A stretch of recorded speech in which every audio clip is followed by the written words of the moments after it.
Okay.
Okay. Let me go ahead and send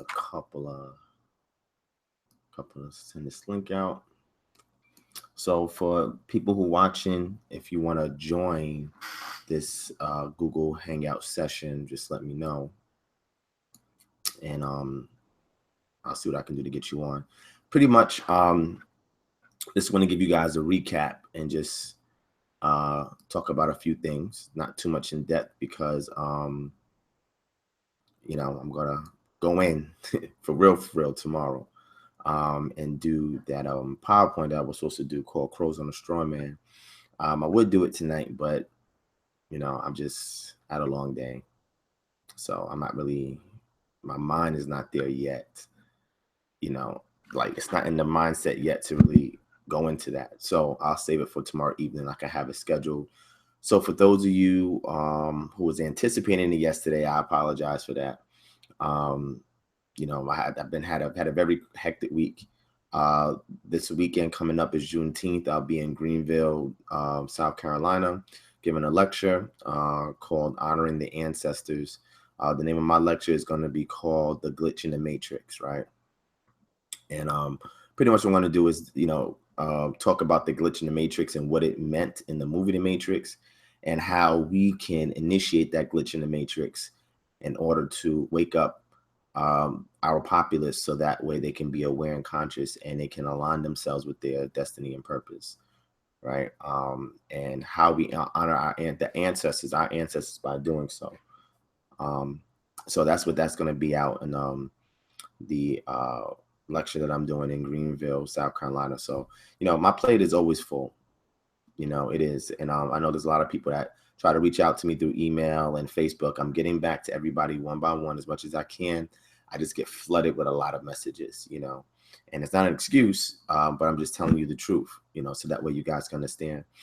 So, but tomorrow, make sure you're in the building. I'm going all the way in tomorrow. You know what I'm saying? And this information that I really want to bring out, I think is pertinent. Because unfortunately, wait, hold on. Let me see. Can y'all hear me? Let me know if y'all can hear me. Because I don't know how good this mic is. I'm using my Snowball Ice Blue mic. So I might have to switch to the mic on my let me see. Oh, I don't even know if y'all can see me. What the heck is going on? Wait. Can y'all see me?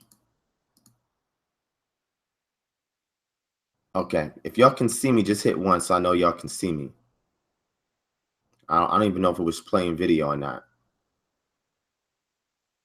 Was it playing video? Let me know, family. Let me know if y'all can hear me good. Let me know if you can see me now. Was it playing video before? Let me know if it was playing video before. I'm not sure if it was playing video before. Let me know. All right, let me see. Yeah, I think it's doing the okay. Well, whatever. I'm gonna keep it. Y'all can see me and hear me. Everybody's saying it's good. All right. So was the video playing the whole time? Let me know if the video was playing the whole time. If it was, hit 1 if the video was playing the whole time. Let me know.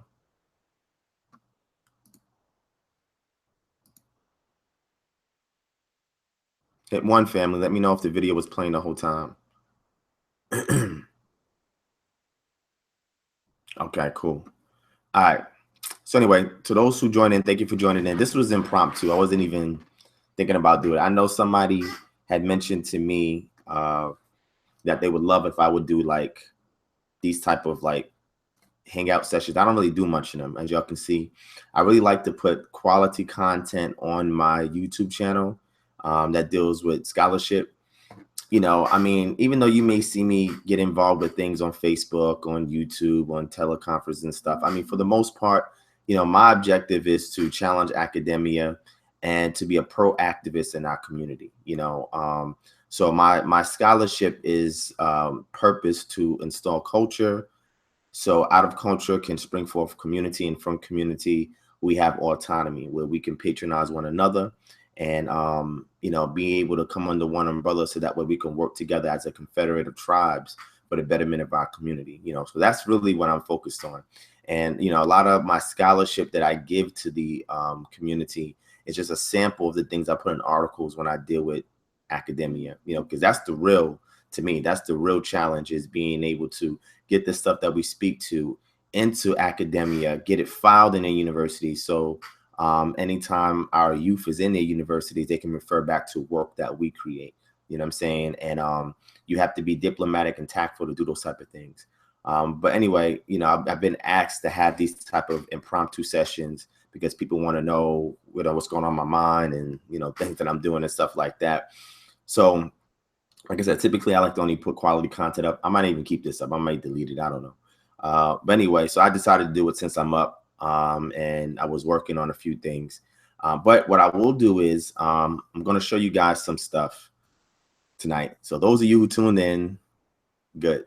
And it's funny because I could probably do my presentation right now, but I'm going to wait till tomorrow. Tonight, I'm just going to just freestyle and just give updates on some stuff. So first and foremost, I want to thank everybody that continues to support this platform, Kingdom Harbinger Ministries, everybody that has supported Divine Prospect. Let me give shout outs to people that I see in the chat, because everybody's in the chat, you know, has really, you know, been around for a while, and I appreciate that. I want them to know that. So let's see who's in the chat tonight. All right, so I see Cameron Away, shalom. I see Morey Yashar Ben Yisrael, shalom. Quiante Gakes, shalom. Oh, Brother Zamar, okay. Jay Fearson, shalom, Mark, peace. Joe Main TV, peace. Yeah, I know I'm up late. Danielle Knox, it's my dude right there, shalom. Hallelujah, hallelujah, shalom. Deborah Swart, shalom. Kansu, oh, he said he want the link. All right, Kansu, I'll give you the link, but you got to be quiet though.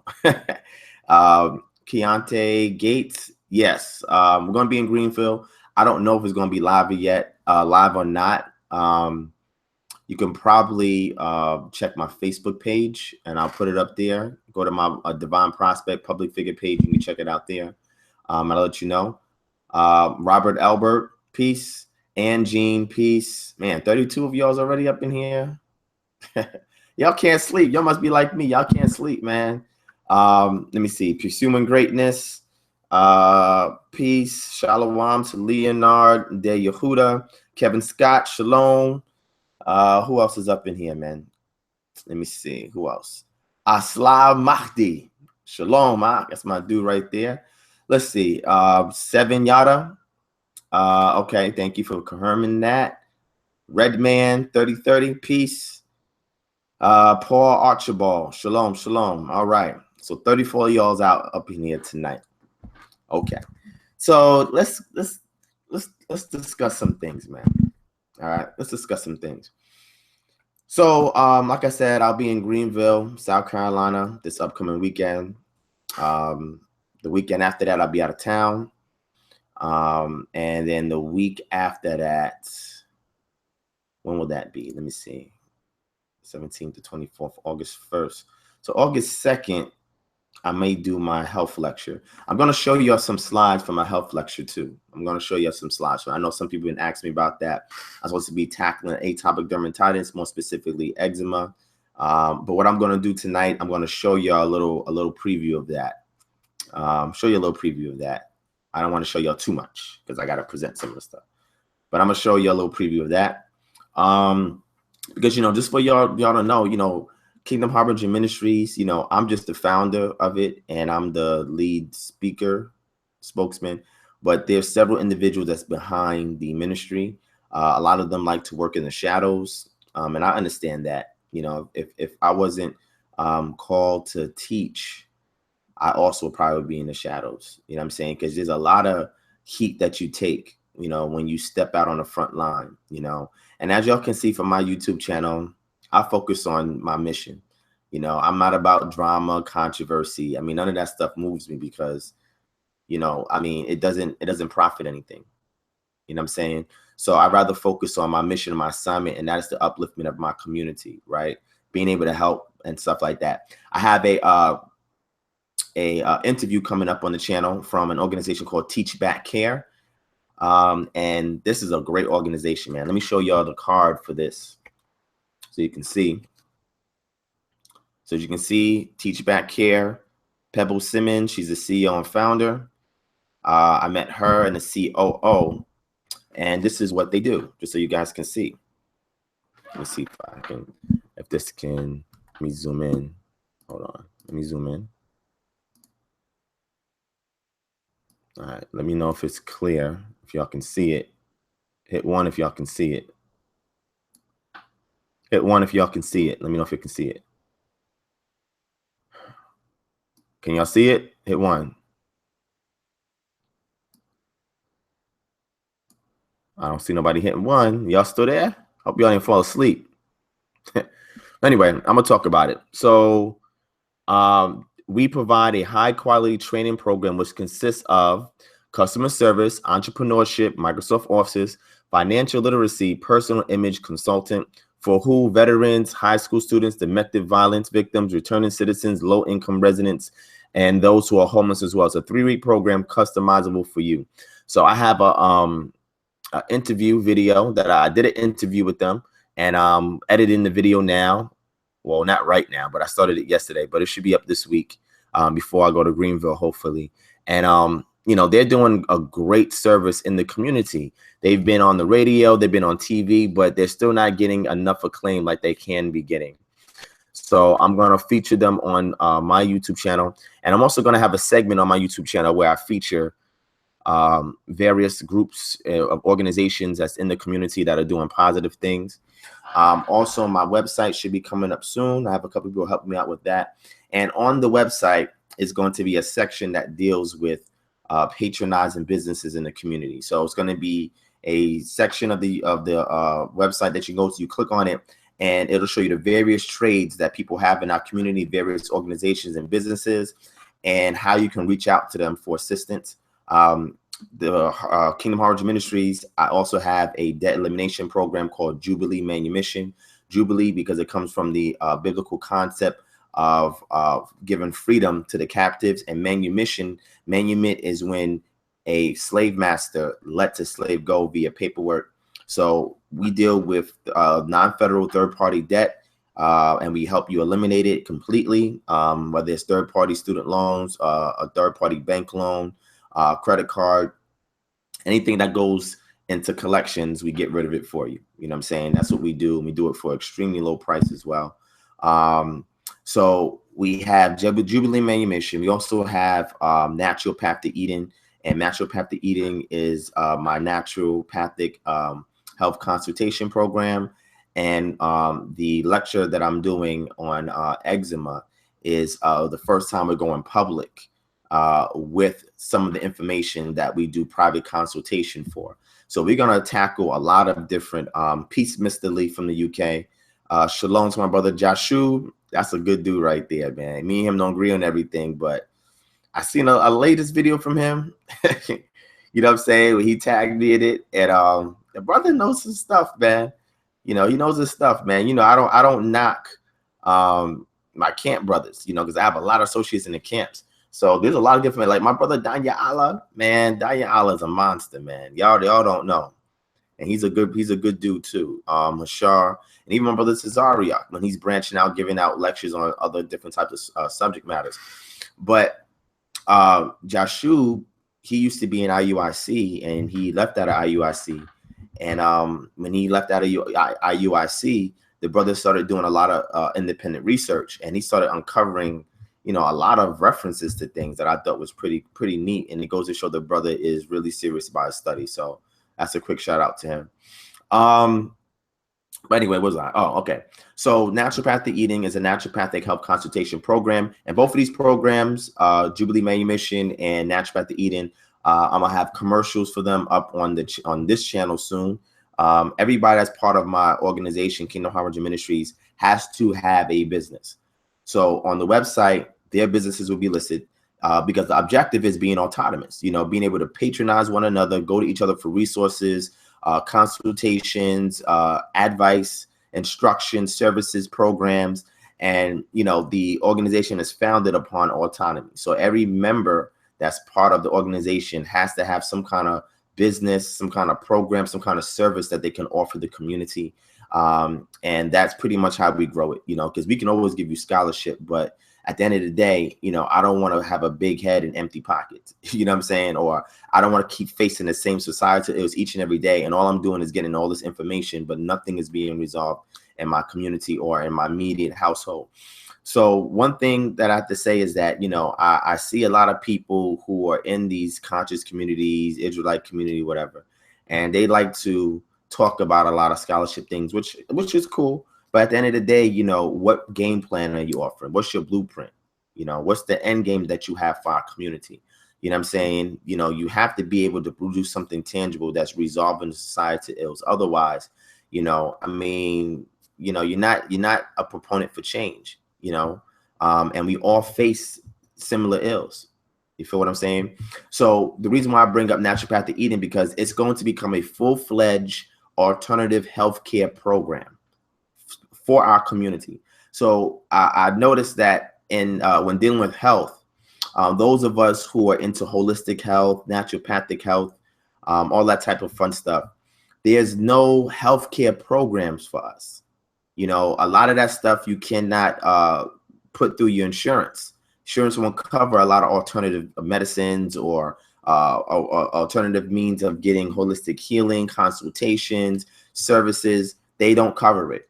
So what I'm planning to do, and I'm working on this, and it's taking some time, but hopefully I'll have it done by the end of the year. I'm working on it, where my regular program that I do health consultation will be turned into a full-fledged alternative healthcare package that you can pay into, and all the other organizations that have holistic and naturopathic businesses or alternative medicines will also be a part of it. They'll pay into it, and that way people who are interested in seeing where these different individuals are at will be able to access them from a database, in network and out network, right? And as well as being able to have your first visit for free, you know, your first 1 or 2 visits for free to the people that's paying into it. So that way there's a pool of resources and it gets divvied out. So that way when you do, let's say, for example, you want somebody that deals with or somebody who deals with herbs, right? And you see one in your community and you say, wow, you know what? They have the emblem or the logo, so they support this. So because you've been paying into it, and it's a very small payment every month, maybe like $5, $10, or whatever the case may be. It's a very small payment every month.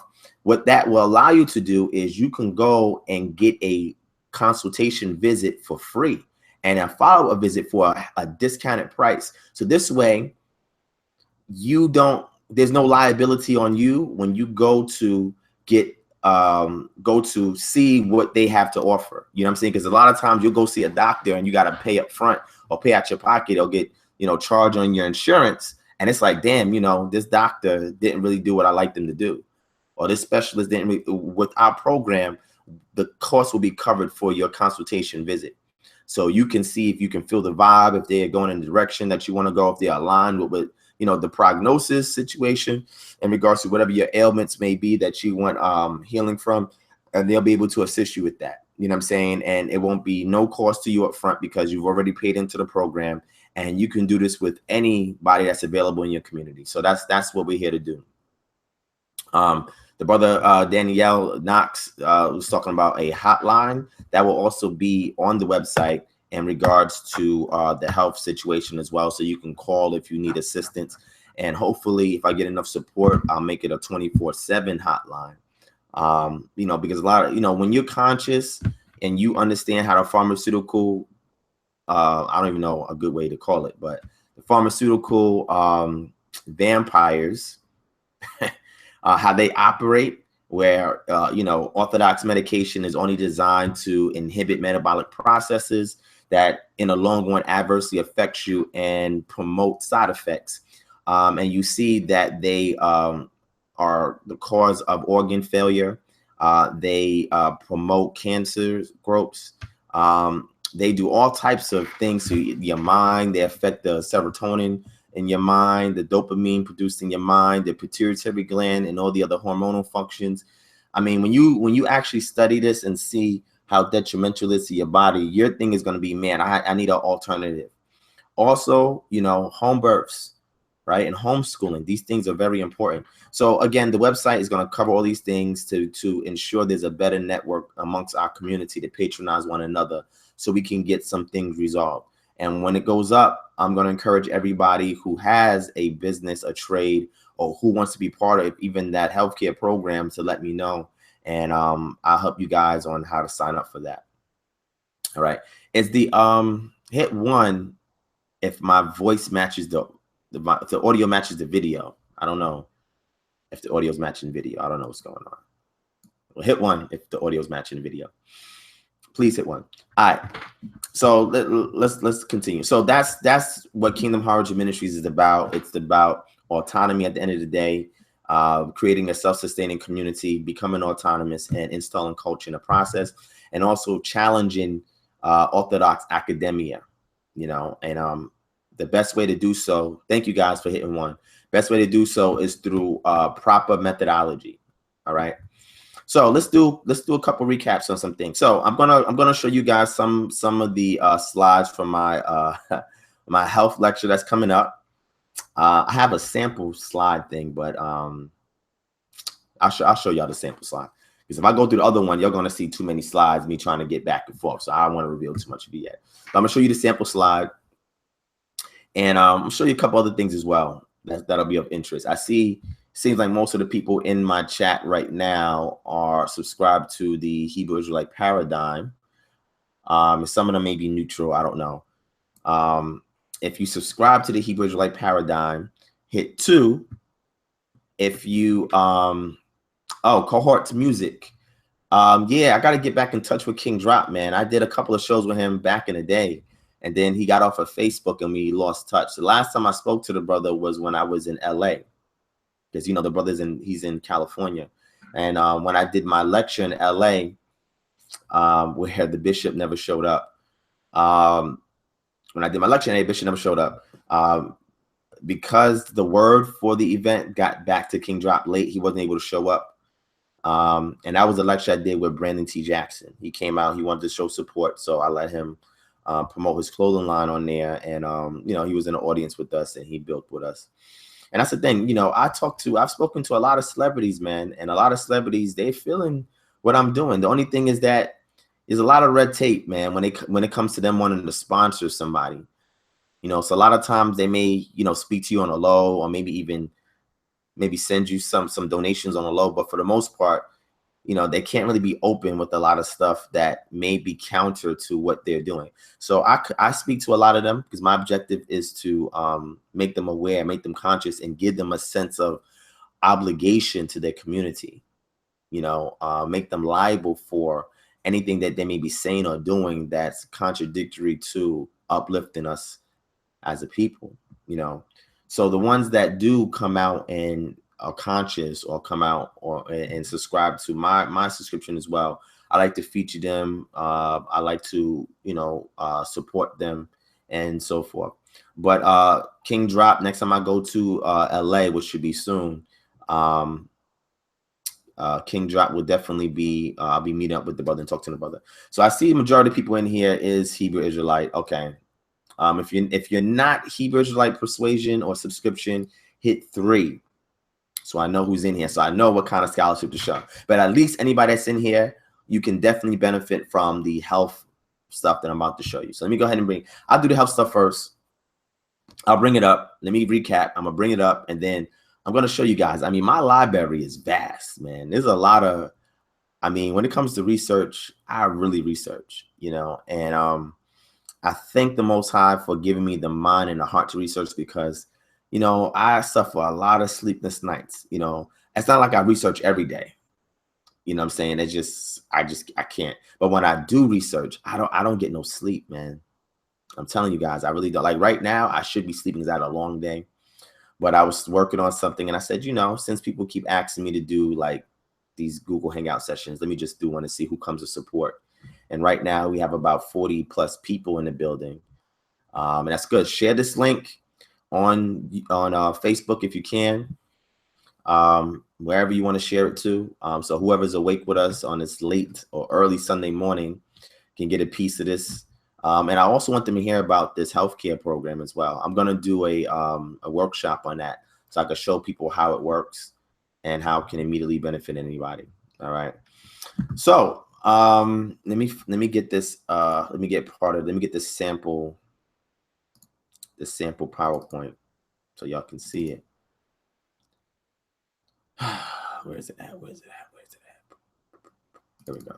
It's the preview. I'm gonna show y'all this preview. Okay, so y'all can see. Listen, family. Listen, I'm gonna tell you this. The reason why I got into health was because, you know, I in the past I suffered from eczema, and I also suffered from asthma, right? So I would repeatedly go to the doctor to, you know, get, I don't know, I guess get cured or something like that. I mean, it's a, I'm not gonna say it's a fool's errand, but it's very naive to think that, oh, shout out to Yehuda Ben Yisrael. Thank you, Ak, for the donation. You know, I don't do it for the money, but I appreciate when people recognize and acknowledge my time, energy, and effort to assist the community.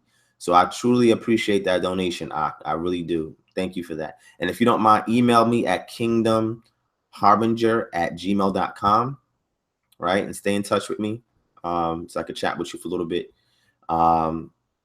So this is, all right, so back to what I was saying. So, and we're gonna get to the scholarship part. Matter of fact, this is part of scholarship. So hopefully I'm not boring you guys, anything like that. I know it's late.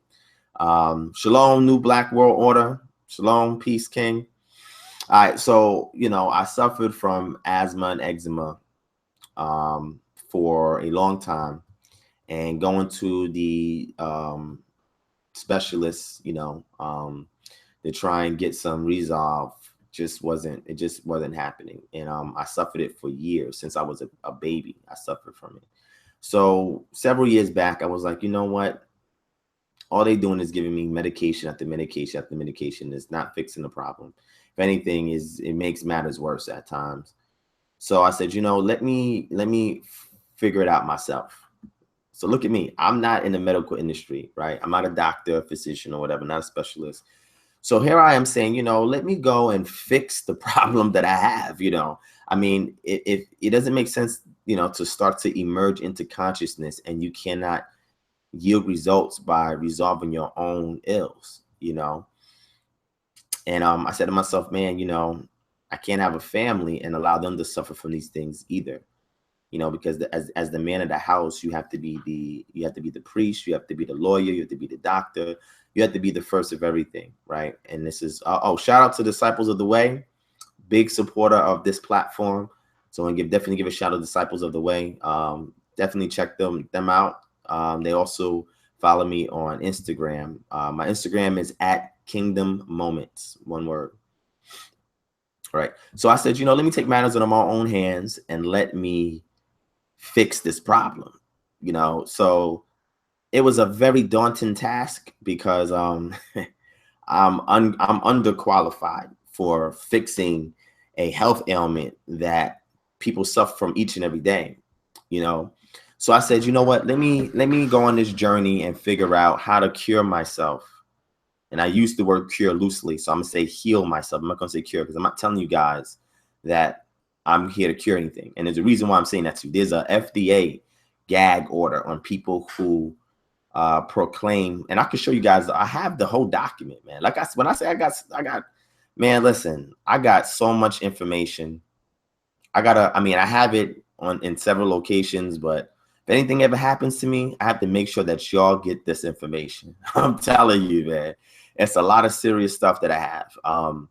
But anyway, so I said to myself, you know, I want to cure it, but I said, you know, they're not giving a cure, so let me heal myself of it. So I decided to do study and immense study and how to resolve asthma and eczema, and I was able to resolve it, you know. But I said to myself, before I can share this information with people, I have to make sure the stuff that the advice that I give them, because that's what I do, is for educational purposes only. The advice that I give them is backed by double-blind placebo case studies, and that there is documented in vitro, which it means in the lab, and in vivo, which means out in the real world, results from all of the naturopathic suggestions that I advise people to integrate into a regimen. And first, it has to work on me. So I was able to alleviate myself of asthma, alleviate myself of eczema. You know, I don't remember the last time I had a flare up for asthma.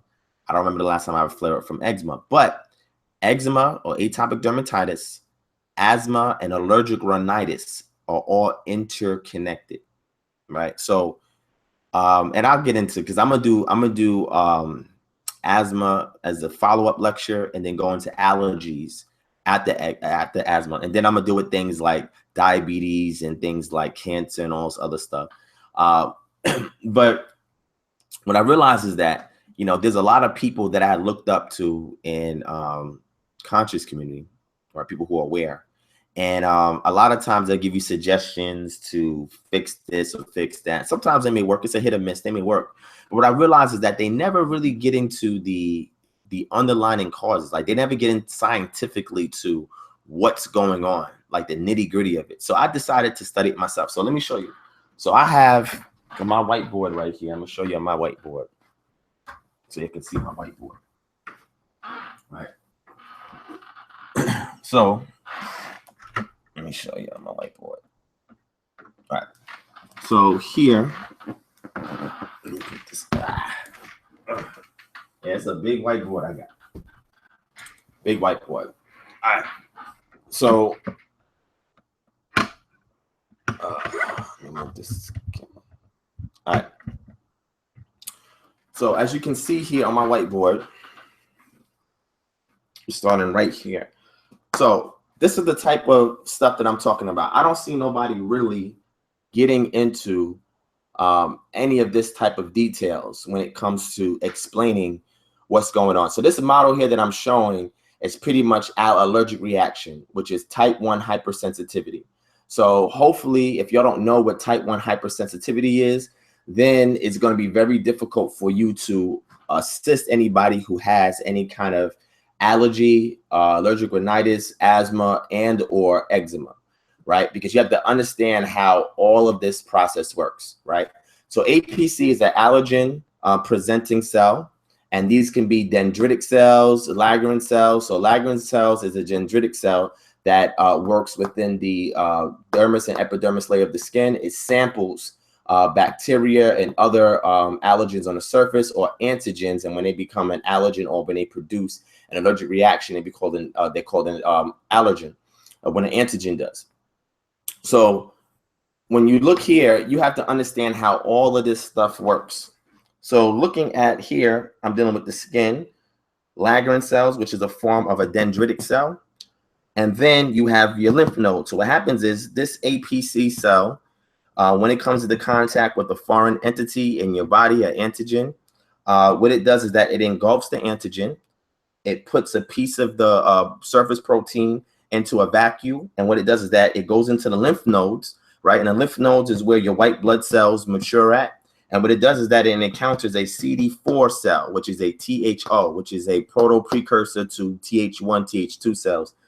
And then from there, depending upon what cytokines are active, if it's interleukin 4, interleukin 13, interleukin 21, interleukin 22, interleukin 5, interleukin 13, depending upon what interleukins are floating around that has been secreted, and interleukins are protein signaling pathways or hormones that are sent from one cell to another. They're called cytokines when it's a general communication. Chemokines is when you drive a particular cell to a particular site, and all the other different types.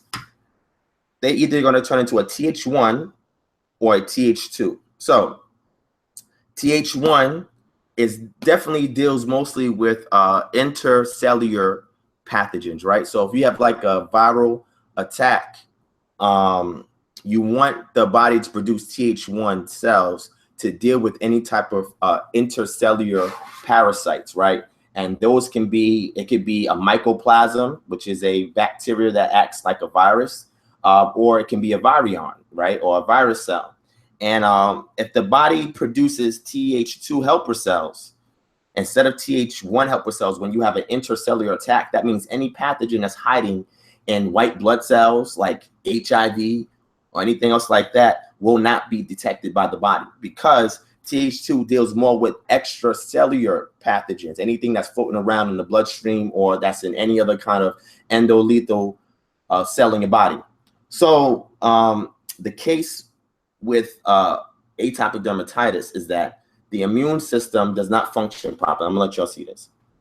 So what happens is the immune system turns the THO cells, CD4 cells, into CD4, which is activated TH cells or T helper cells, into TH2, and that's because they encounter interleukin 4, interleukin 13, and these things causes it to produce antibody, which is IgE, right? IgE is the antibody that it produces, and IgE is what sensitizes any kind of granulocytes, right? So one granulocyte will be a mast cell, another one will be a basophil, or you can have neutrophils, could also have granules in them.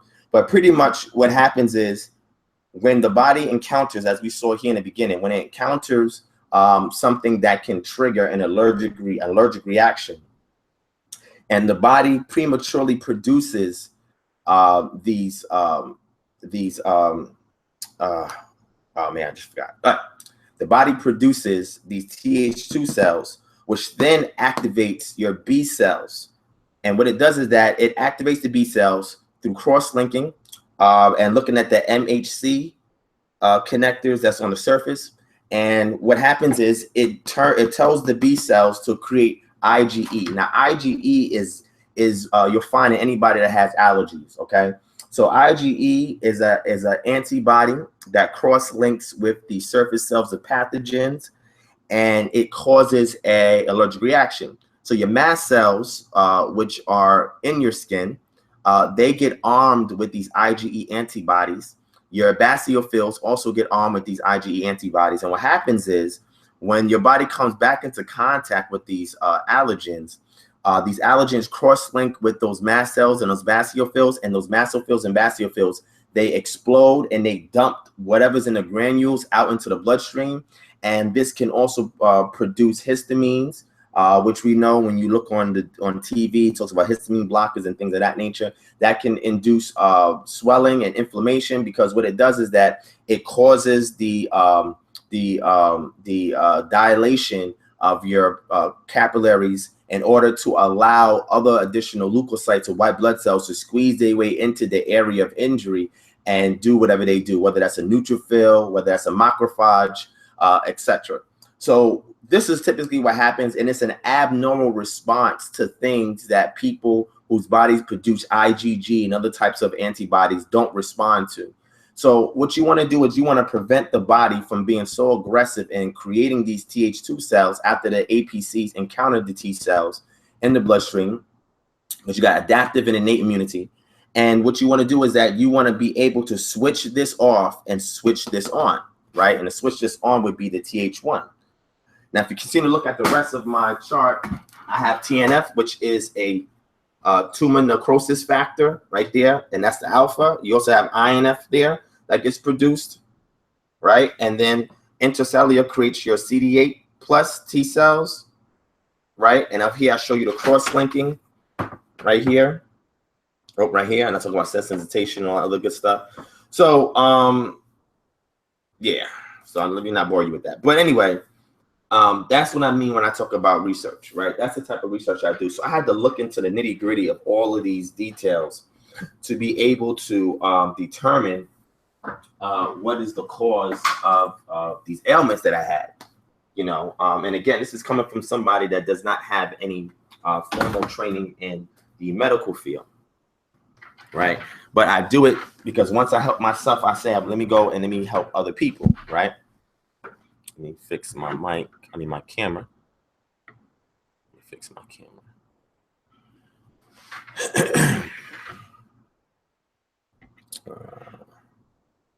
Okay. Right. So, let me see. Let me make sure this is balanced. There we go. Right. Yeah. So cortisone is a topical steroid that's designed to, again, prevent certain metabolic processes from occurring.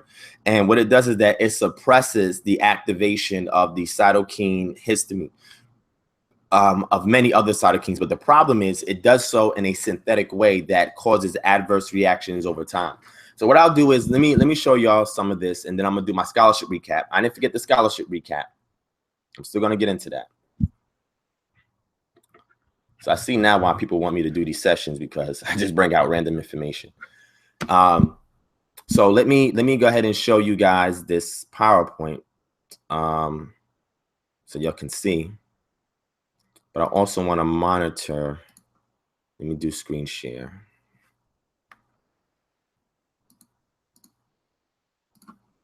Screen share. There we go. Okay. So let me make sure let me know if y'all can see my screen. Can y'all see the PowerPoint up? If so, hit 1. Let me know if y'all can see the PowerPoint.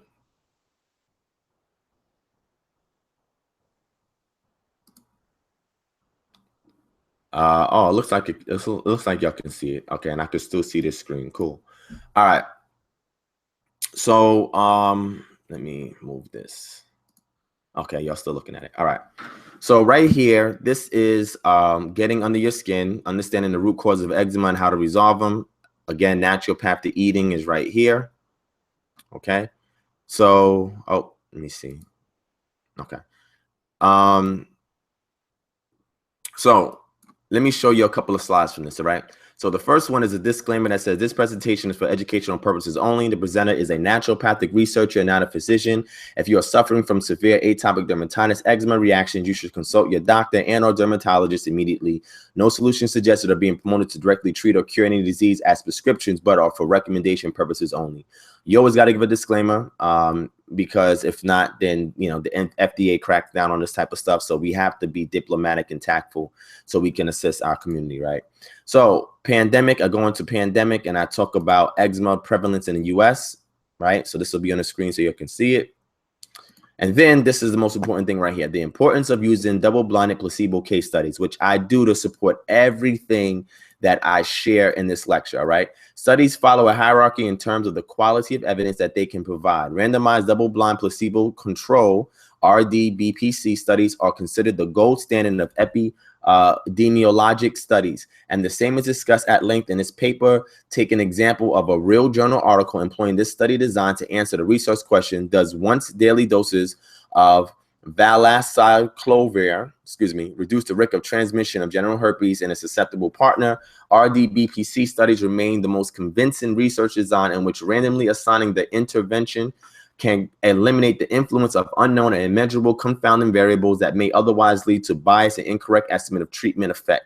Also, randomization eliminates confounding by baseline variables and blinding eliminates confounding by co-inventions, thus eliminating the possibility that the observed effects of intervention are due to differential use of other treatments. The best comparison and placebo control that allows participants, investigators, and study staff to be blinded. The advantage of trial over an observational study is the ability to demonstrate causality. Hope this will be useful to neophyte researchers to understand causal hierarchy when critically evaluating epidemiologic literature. And then it goes in further to explain the various elements in regards to planned experiment, efficacy, etc. So anytime I make a suggestion in regards to health, right, it has to deal with double-blinded placebo case studies, or RDPPC. Because anytime somebody refers information to you and they're not a primary researcher, they have to refer to primary research, right? Because otherwise, they're just giving you their opinion, all right? And then that methodology that they use is not typically backed by anything scientific in a sense of something that was actually practiced in the lab with real people and that yielded results, okay? So, you know, then I go into definitions: epidermis, stratum granulosum, stratum corneum, atopic dermatitis, and eczema. Then we're here, I go over the 3 different layers of skin: epidermis, dermis, and hypodermis, right? Vacuum support is hypodermis. Dermis is the body's leather. Epidermis is the roots, the miracle wrap. And then I go into the epidermis, dermis, and follicle, fatty tissues, nerves, sweat glands, etc. Then I go into the various cell types or layers of the epidermis, which is the stratum corneum and the stratum granulosum. These are the 2 most important elements here that that I deal with in this lecture and going into detail about it. Remember I talked about the dendritic cell. This is one right here, but when it's in the skin, it's called a Langerhans cell, all right? And it samples, is the APC, it's an antigen presenting cell that samples proteins, surface proteins from bacteria and antigens, or allergens that's on the surface of the skin, or that gets in between the cracks and crevices of the corneal sites, and they bring it, they migrate to the lymph nodes and they present it, and then a whole cascade process occurs, all right? Then we go into the epidermis, so you can understand how that works. Again, these little dots right here are granulocytes that's inside these keratinocytes, and they hold various things in them, one of them being filaggrin, and I'll touch on that in the real lecture to show you how no mutations or loss of function in filaggrin is what allows the skin to be leaky and allows things to come in, and the lack of cholesterol on the surface, amino acids or natural moisturizing factors, MMFs, as well as ceramides, when you have the lamellar bodies, which are small vacuole cells that coat the corneal cells as it differentiates to the surface of the skin and flakes off, right? So I'll go into all of that when I do the lecture. I just want to show you some interesting slides. I go into details on what these things are. The lamellar bodies here that I show you, they release lipids in the form of cholesterols. Also, they release ceramides and other fatty acids. And what they do is they coat the corneal sites. So the reason why this is important is because skin cells go through a process called proliferation and differentiation. Proliferation is they rapidly multiply, and differentiation means as they go up from the basal site all the way to the corneum site, they change function, okay? And this is very important, understanding how this process works in regards to your skin so you can resolve the issue, right? I'll go into this here so you can see here. I go into critical steps in the SC formation. SC is your stratus corneum, which is the last layer of defense and the first layer of defense. The body tries to produce a buffer to keep various bacteria and antigens out and to keep water in. You have what's called transepidermal water loss, TEWL, and transepidermal water loss is when the skin no longer retains the elasticity and ability to retain water, right, or to retain natural moisturizing factors, which filaggrin becomes as it differentiates up to the stratum corneum section of the skin, right? Now, this model right here is pretty much eczema in a nutshell. And when you understand how this works, you understand how to deal with it. You have to address eczema or atopic dermatitis from the surface and underneath the surface. You cannot do one or the other. They have to work in tandem together. And as you can see here, normal skin has a barrier. Again, it prevents water loss and it keeps allergens out. But when you have dermatitis, it's a leaky epidermis, which allows antigens in, and the water dries out, and therefore you have a site of injury that can cause inflammation and other things as well, right? And again, in the lecture, I'll go more in detail into that. And it's really the outside, inside, outside hypothesis is actually what triggers eczema. So eczema is triggered, again, outside because there is a compromise in the integrity of the epidermal layer of the skin. And in doing so, it promotes a immature response or an inaccurate response of the immune system. And the immune system further aggregates the epidermis layer of the skin, which then allows more antigens to come in, which further aggregates the immune system. And it's a repeated cycle, okay? But I'm gonna show you how that cycle starts, what's the causes, and how to resolve it, all right? Here, this goes to show you illustration of eczema. Some people get pruritus when they get eczema, weeping and oozing when you get eczema. You get lacification where the skin turns leathery and very dry, etc. So I'm gonna go into all of these various things. I'm gonna explain them to you right here. Lichenification. Lichenification is where you get those cracks in the skin and it's like really hard, or it turns like this color. And you get, you know, hold on, let me blow this up.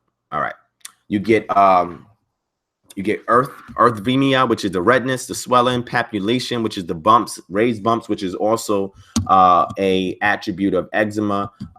You also get xerosis, which is water loss. You get excoriation, which is injury due to scratching. A lot of times people scratch, and what happens is they cause further injury to the site. You get dry sensitive skin, intense itching, red inflamed skin, recurrent rashes. Again, I'm gonna show you what the cause of all of this is and how to resolve it, okay? Also, skin pH is very important. You know, you got people who go around say, oh, everything needs to be alkaline. No, your skin is not naturally alkaline. Your skin is naturally acidic. And the acidic nature of your skin is what repels colonization of various types of pathogens or potential pathogens that can cause further excitement of the immune system, such as Staphylococcus aureus. And that is one of the #1 causes of aggravation for people who have eczema. Your skin has to be a pH balance, be within a range of 4.7 to 5.5. So anytime you get lotion, anytime you get any kind of body wash, it should be pH balanced. If it's not pH balanced, you are throwing this element of your body off that's designed to repel antigens or allergens for further aggravating the immune system, all right? When you have an acidic skin cell, and again, we're gonna look into this further when I do the lecture, but you'll see there's certain processes that get activated when the integrity of the epidermis is compromised.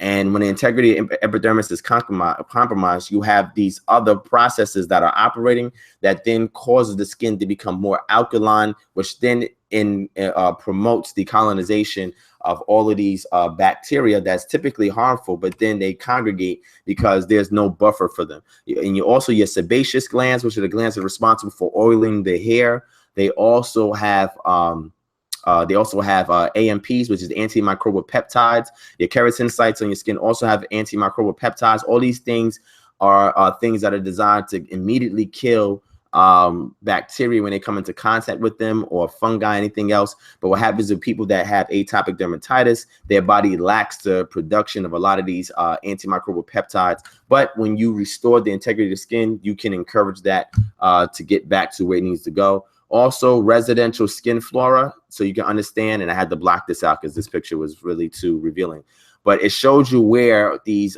bacteria naturally congregate on the body, and these things are beneficial to the body if you keep a balance of it, and they also buffer undesired bacteria and other things from working. I'm also going to go into an article talking about alkaline diet effects on the skin. Does alkaline diets actually improve eczema or atopic dermatitis? Unfortunately, we've been led to believe that it's the cure-all for people that have atopic dermatitis, and that is not true, right? It is one of many things that can assist, but it cannot do it alone. And for the record, your body is not all alkaline, right? The skin maintains a pH of 4 to 6.5. Your urine is a 4.6 to sometimes 8.0, depending upon how much alkaline you put in your body.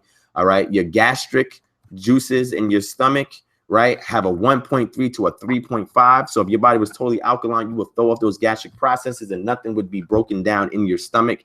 Bile is 7.6 to 8.8. So bile is actually alkaline. Your pancreatic fluid is actually alkaline. The vaginal fluid should be 4.7. This is important for women to know. So you cannot alkalize that area of your body and wonder why you're getting yeast infections, because the pH balance is off. This is the optimal pH balance. All right. And we go into various other things as well. So arterial serum, which is your bloodstream, these two serums, the venous serum and your arterial serum, have to do with your bloodstream. And these have a 7.3 to 7.4. So you'll actually hear people when they talk about, oh, your body has to maintain an alkalinity of 7.35, 7.4. They're only talking about the serum that's in your veins and in your arteries. They're not talking about the other areas of your body that have to either be more alkaline or very acidic. All right. And that's very important to understand. I'll go into the compromised epidermal functions when I deal with ceramide's role in atopic dermatitis. Again, as you can see, look at the sources that I use, family. I use nothing but legit sources in order to make my point. More legit sources in order to make my point.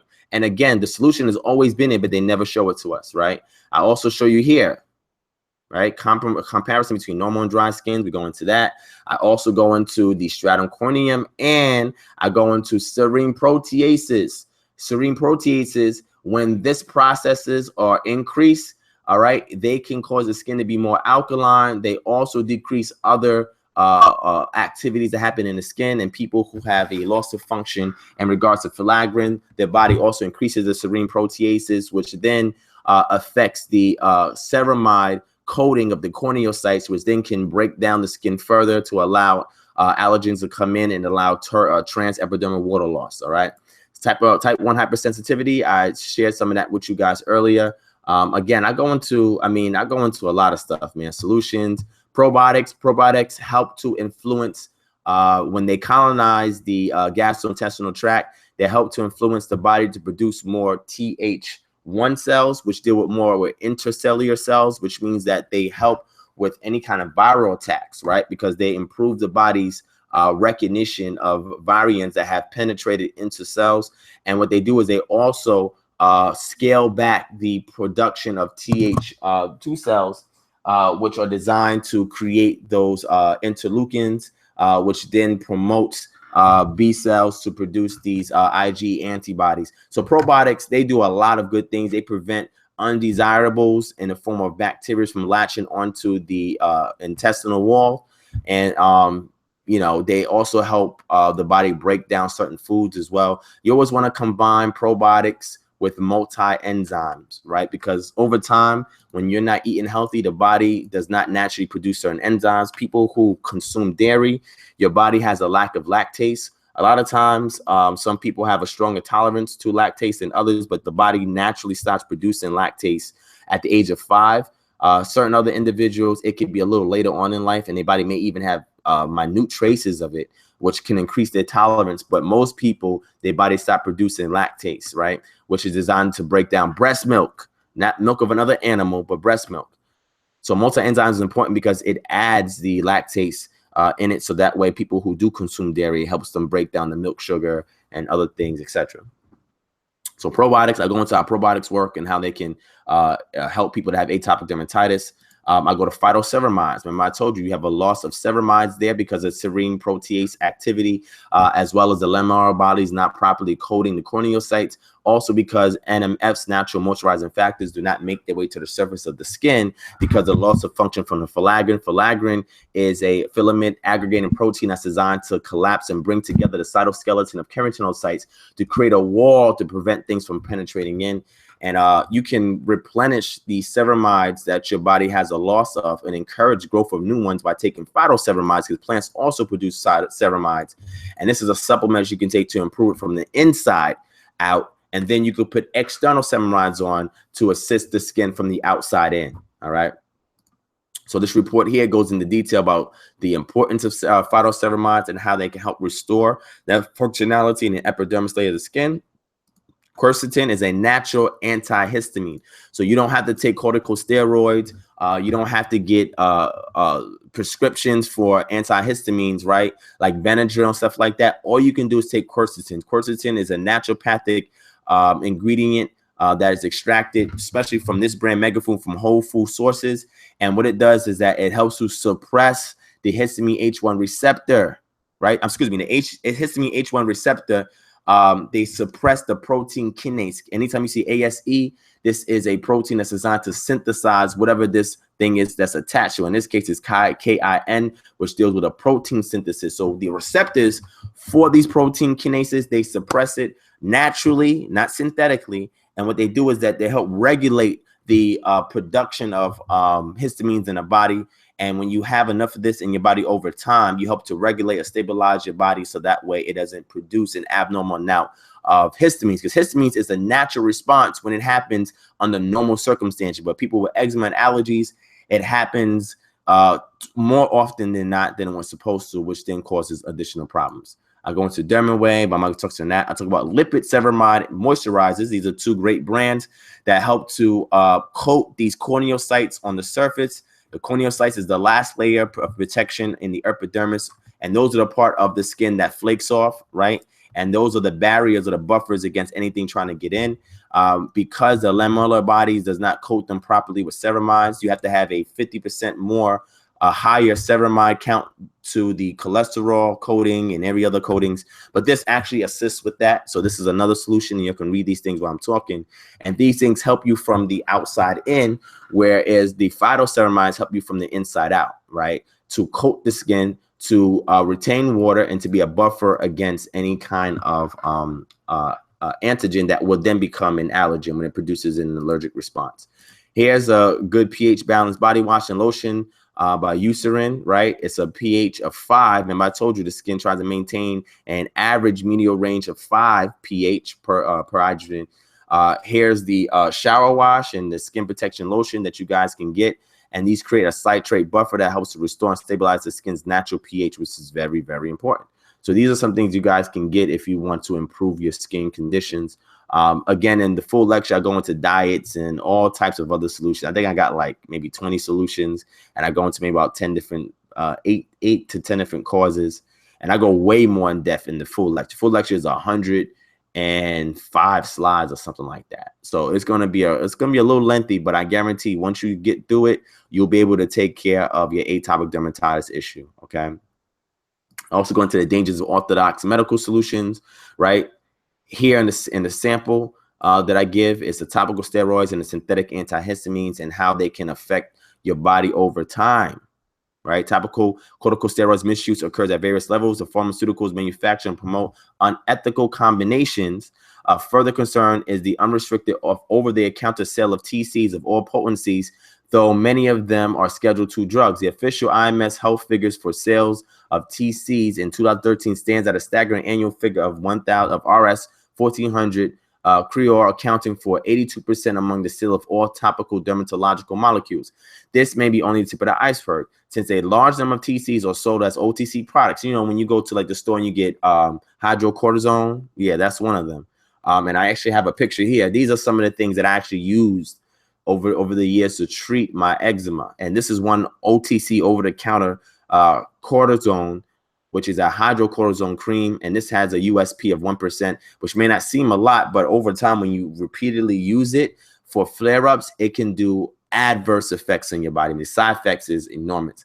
And here, this is another article where I go into the dangers of using topical steroids. As you can see in this picture, this fluocinolone, this right here is a very potent one, but the one that I also use is the Vanos. And the Vanos cream that I use was a class 1 super potent. So this does a lot of damage to the body over time, and you're only directed to use it in short bursts. But this can create a huge damage to the body, man. It can really hurt your body over the long run. This is an antifungal here that I was prescribed as well at one point in time, because again, you can get fungal colonization on the skin because there's no buffer in the form of AMPs, which is antimicrobial peptides. Skin pH may be off. Also, the oiling of the skin, right? The sebaceous glands that work through your hair produces an oil, and that keeps the body naturally oiled, which is a buffer against colonization from undesirable bacteria. But you can also get various type of fungal infections on the skin as well, which are opportunistic infections, because typically these fungi don't create any issues in normal skin, but people whose skin surface is compromised, it can cause issues on. I go into synthetic antihistamines and how these things can cause damage over time, which you want to avoid. But anybody that's interested in any kind of consultations from this brief, very quick sample, you can submit a request for booking a lecture. If you guys want me to do a seminar on this more in depth, you can send that email to kingdomharmonger@gmail.com. But if you want to request a personal health consultation, you can email us at naturopath2eden, and we'll schedule one for you. Also subscribe to my YouTube channel, the one you're watching now, Kingdom Harmonger Ministries. Make sure you share this with everybody you know and have them subscribe. And also go to Naturopath to Eating, which is a sister YouTube channel for this program here, where we actually give these health tips and we actually do these consultations. So please support this family. And again, Naturopathic Eating will soon become an alternative healthcare program for people seeking alternative medicines, holistic and naturopathic care for their ailments. All right. So hope you guys enjoyed that. Let me switch back to, let me stop that. Let me switch back to me. All right. So, so that's just a sample of that. Let me close that. Let me see what else I'm gonna share with you guys tonight. Let me give you guys a quick recap.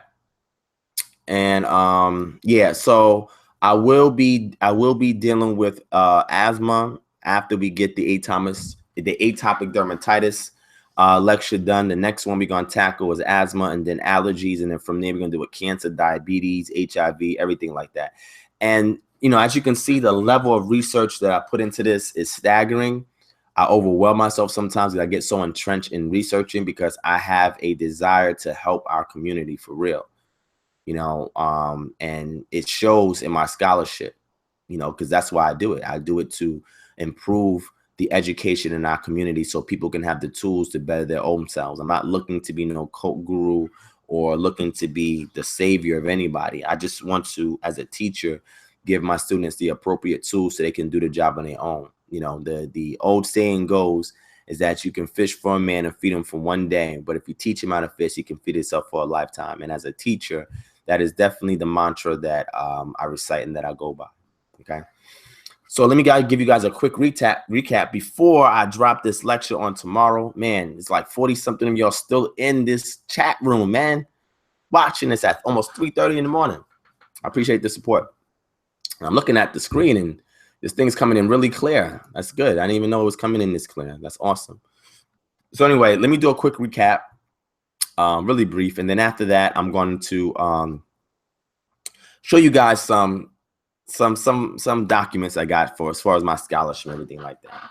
But let's do a recap. So in regards to this past weekend, last weekend, not Saturday just passed, but this last weekend, I had a debate in New York against a brother by the name of Jabari, who was, he's a priest, the head priest of the Shrine of Ma'at, or the Center for the Restoration of Ma'at.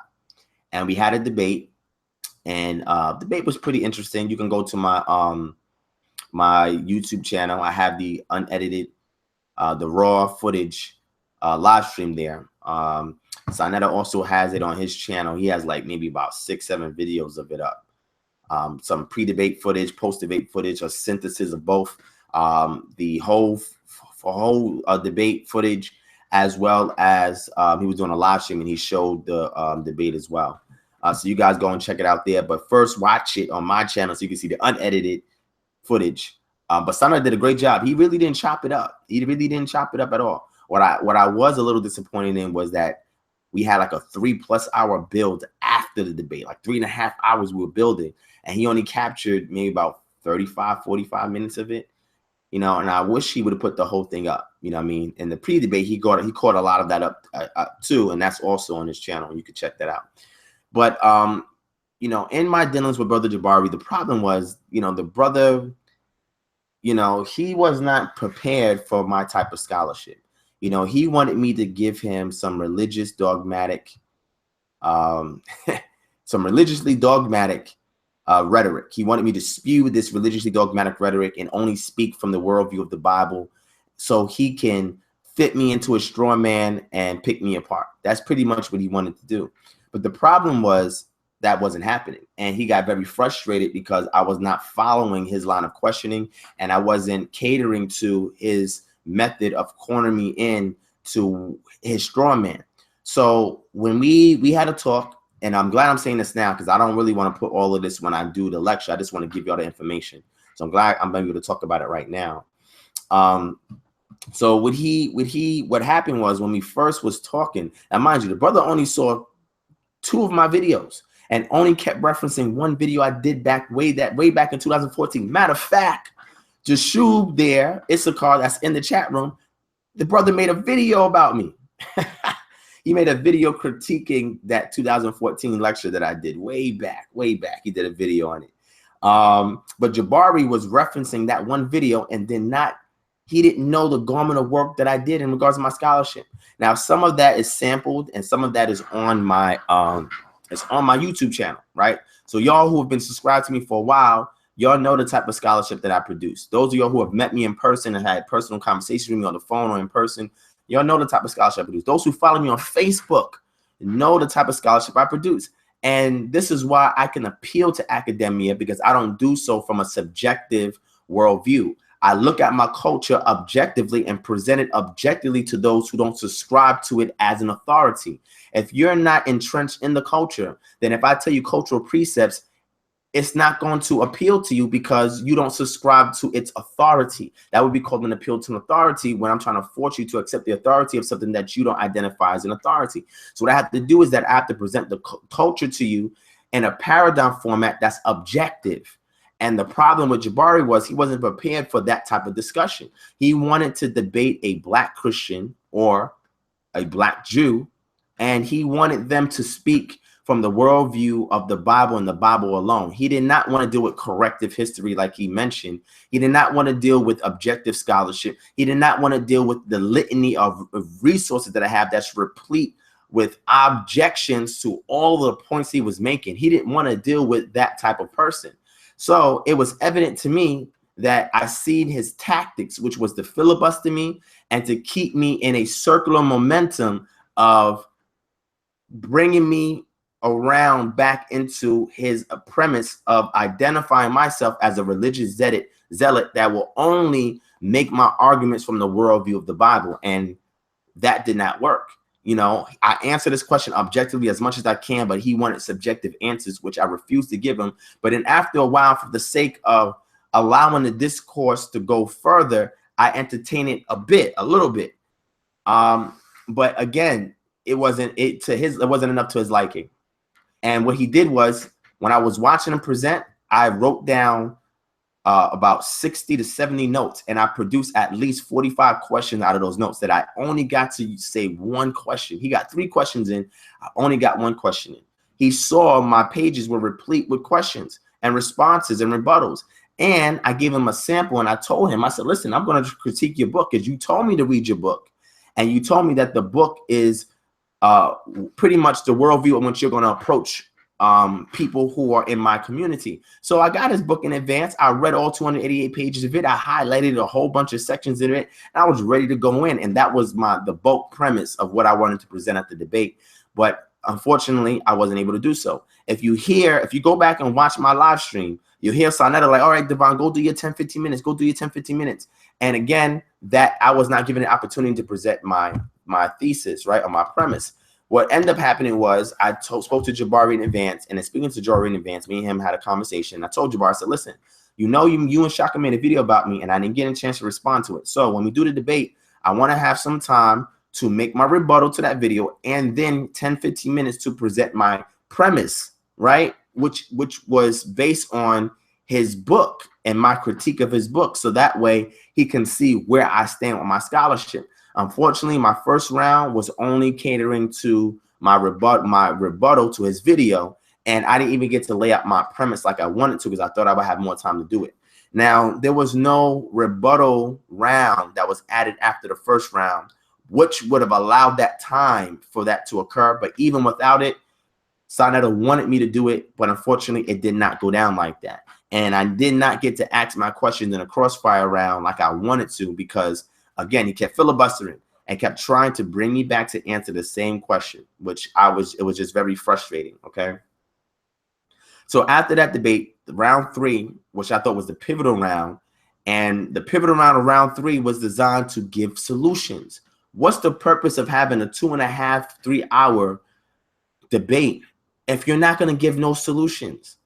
So I read his book, and in his book, he has 7 chapters. And the last portion of his book is called Conclusions, where he gives 7 solutions on how to reintegrate the positive Black image back into society through small study group sessions, through our own media platforms, our own institutes of education. These are the things that he had laced in his book, but he did not speak any of these. He was only speaking his disdain and his frustration from not trying to get everybody to subscribe to what he subscribes and become the same people. And I'm saying to myself, this brother, during the lecture, he called himself a Garveyite, but not once did he mention any principles of Garvey's works. So if you study Garveyism in college, you didn't make any references to Garvey. In my lecture, I had at least 5 to 6 references or quotations from Garvey.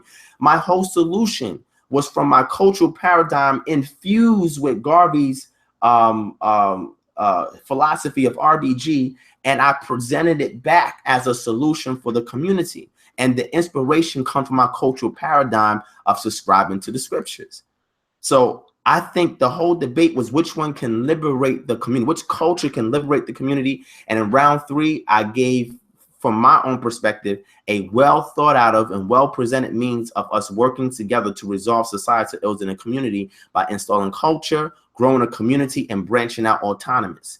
And these 3 elements can buffer white supremacy and be able to cause us to collectively come together, patronize one another, cross-exchange resources, and become prosperous by dealing with the remnant who is serious about building. You understand what I'm saying? This is not to proselytize, right? This is not to convert nobody. It's coming to the table with our common denominators so that way we can share resources to ensure we still have platforms to debate these type of things. And I was very disappointed when the brother did not present a solution. I was very disappointed because to me, that was the pinnacle or the zenith of the entire lecture. All right. So those are some of my thoughts on my recap on that debate. But tomorrow, y'all stay tuned tomorrow evening. Tomorrow evening, Crows on a Straw Man. You know, I was like those really catchy titles, you know, and Crows on a Straw Man is an excellent title, man. I thought it was a great title. Maybe that's just me. I thought it was a great title, especially when I explained what it meant, because when these people, and I say these people loosely, not derogatorily, but when people in the conscious community or some people in the community community, this is not all of them. Some of them I'm cool with because they understand my scholarship and they see that I'm not really biased when conveying it to them. But there's the ones in there that have all of these outdated, old, faulty premise arguments against Israelites, man, ancient Israel, migrations from Israel into Africa and all the parts of the world. And they make all of these faulty assumptions, having a faulty premise, which then is a faulty foundation, and they try to springboard off of that because they only want to engage people who are unlearned in their scholarship and who are not objective. I'm the wrong person for that. And when I showcase tomorrow, when I show y'all Crows on a Straw Man, and this is the full PowerPoint that they didn't want you to see at the debate, you'll see why, because I gave them a sample of it. You'll see why they had to do everything in their power to prevent me and hinder me from releasing this PowerPoint.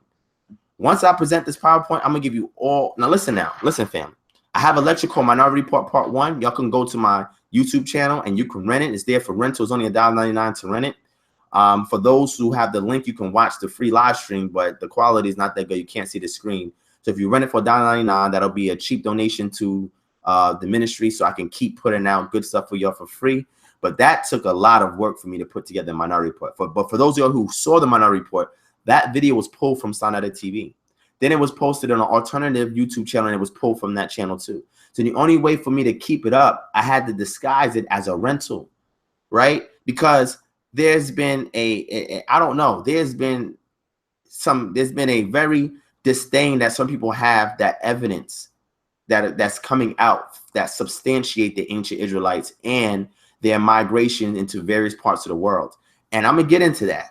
Watch, I'm telling you, tune in tomorrow. I'm gonna get heavy into that. After I deal with that, there's not going to be no debacle over whether it was an Exodus or not. There's not going to be no debacle of whether the Israelites existed in the land of Canaan. There's not going to be a debacle in regards to the ethnic markers that point out of this culture emerging.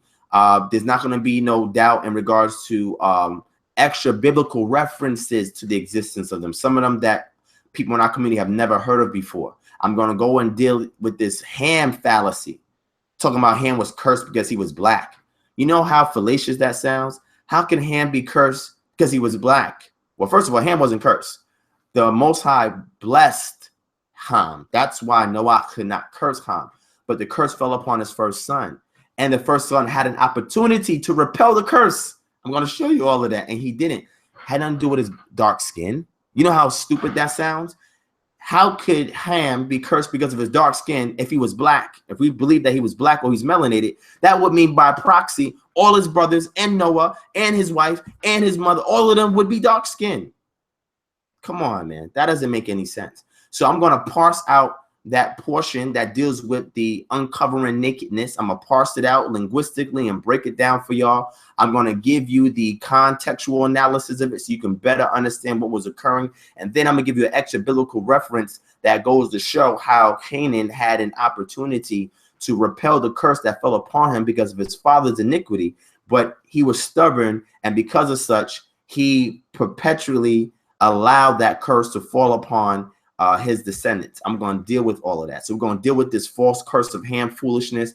And I'm going to show you that all white people don't believe that blacks in America are even from Ham. And some people in our community, they already know this stuff. So when somebody makes a false allegation like that, it's just like, man, that stuff got to get acquitted ASAP. And people they reference Israel Finkelstein and Neil Silberman's book, The Bible on Earth. The Bible on Earth came out in 2001.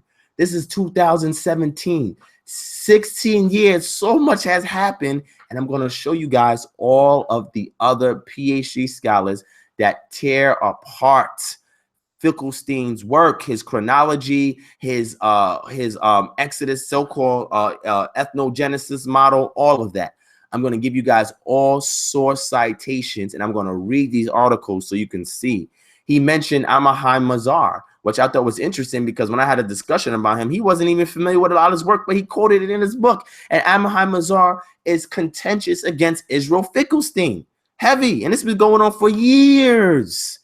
And you would think the brother would use consistent scholars that help to promote his worldview on how he portrays the existence and emergent ethnogenesis of the ancient Israelites.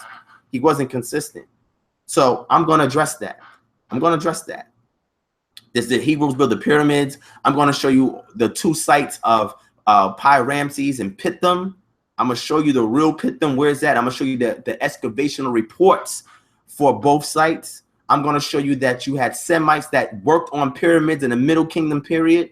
I'm going to show you why the Israelites had taskmasters over them. Because, you know, my stance is I don't say that the enslavement or heavy servitude in Kemet is not equal to what African Americans suffered in America.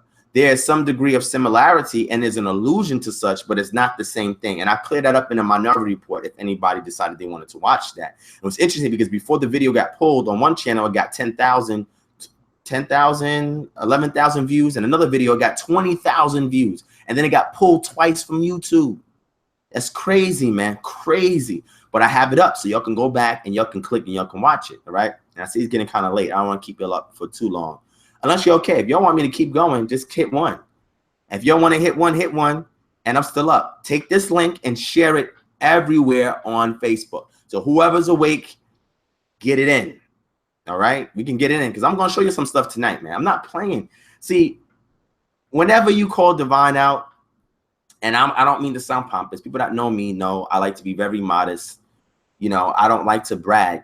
But when you call me out and I have to be on the front line to defend my worldview, best believe I'm come out with all guns blazing. I'm going to drop the mother of all bombs on you, and we're going to terminate your whole existence in regards to the argumentation that you utilize, which is faulty and a straw man built to argue against my worldview. It's not going to work against me, right? It's not. I've invested too much time, energy, and effort in protecting my community, being an apologist.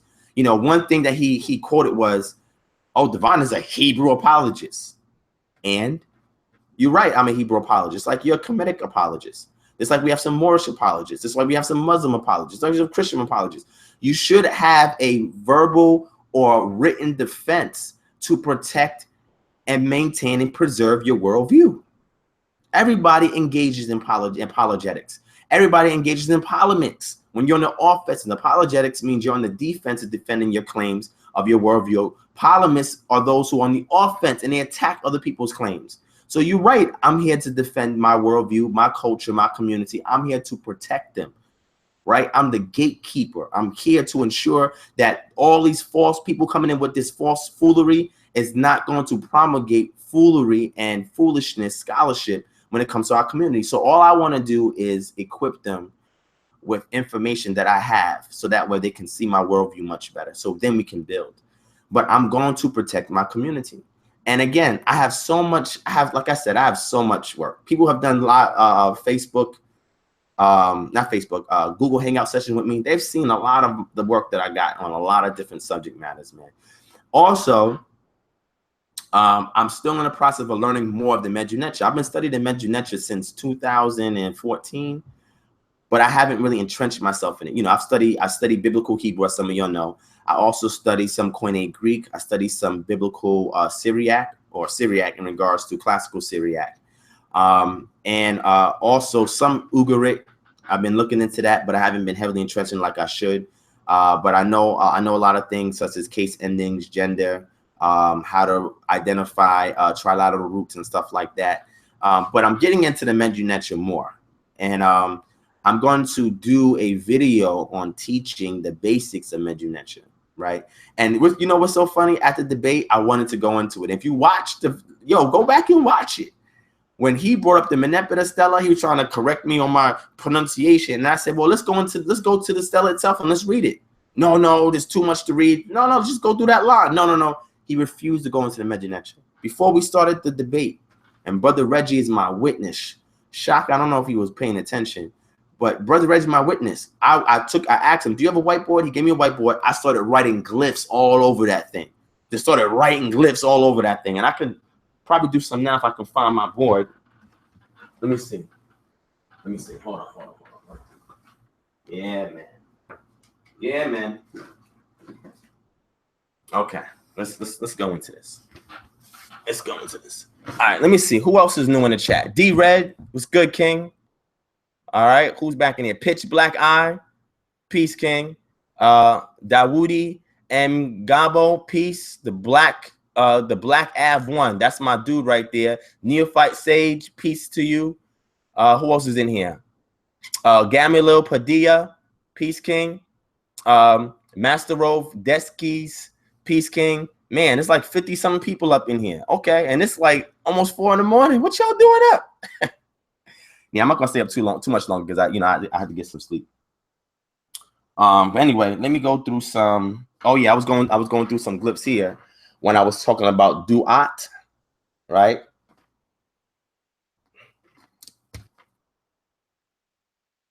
I was going into duat, which literally means adoration, but it's also a reference to the underworld, or the duat, and that's the place that people who can afford pyramid texts, coffin texts, because if you can't afford these things, guess what? You don't have an afterlife.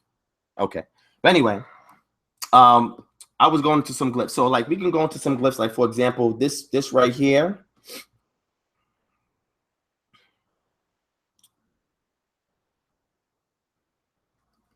Right, and then we go.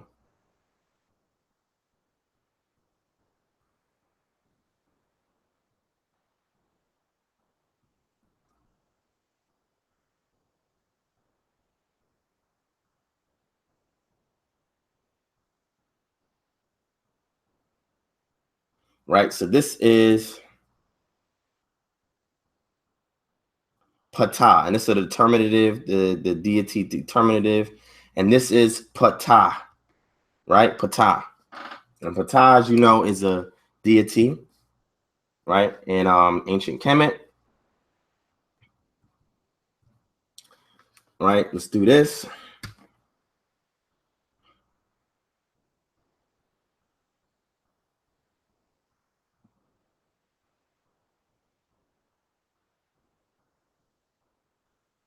Right, and this is the bilateral, unilateral, bilateral. This is Nasut, right? Nasut, and Nasut is the king, right? So we do, right? Then we got, hope y'all can see this. Wait, hold on, let me see. I can't see what y'all saying. Okay. Yeah. So the brother was talking about Ptah. If you want to know more about Ptah, look into the Shabaka stone, and you go into the Memphite theology, and that deals with Ptah, right? The restoration of the adoration of Ptah by the Nubians, okay?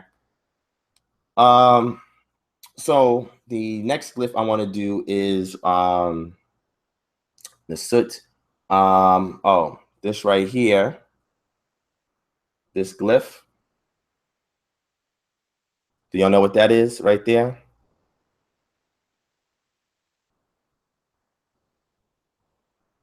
This glyph means Hotep. And Hotep can mean peace or it can mean an offering. And I'm going to show you some grammar, right? Let me get this out the way.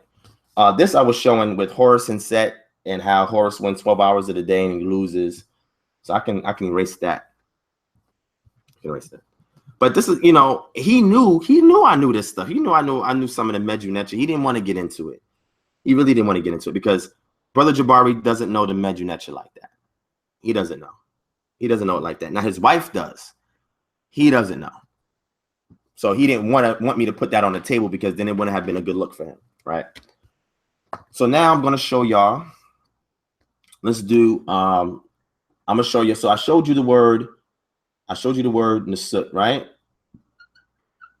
Right. I showed you the word Nasut, right? Nasut. But if we take Nasut out, this out, and we add this,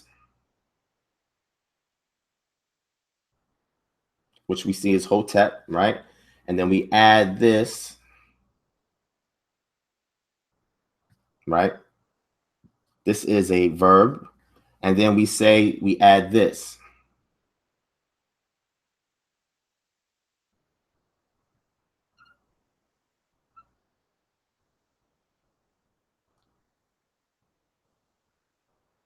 I'm very bad at drawing this stuff, but oops, wrong way. My bad.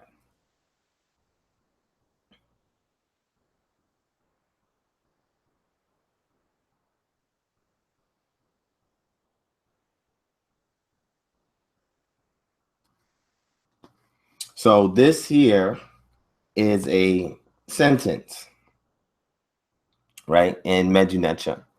And what this is saying is that the king gives an offering. The king.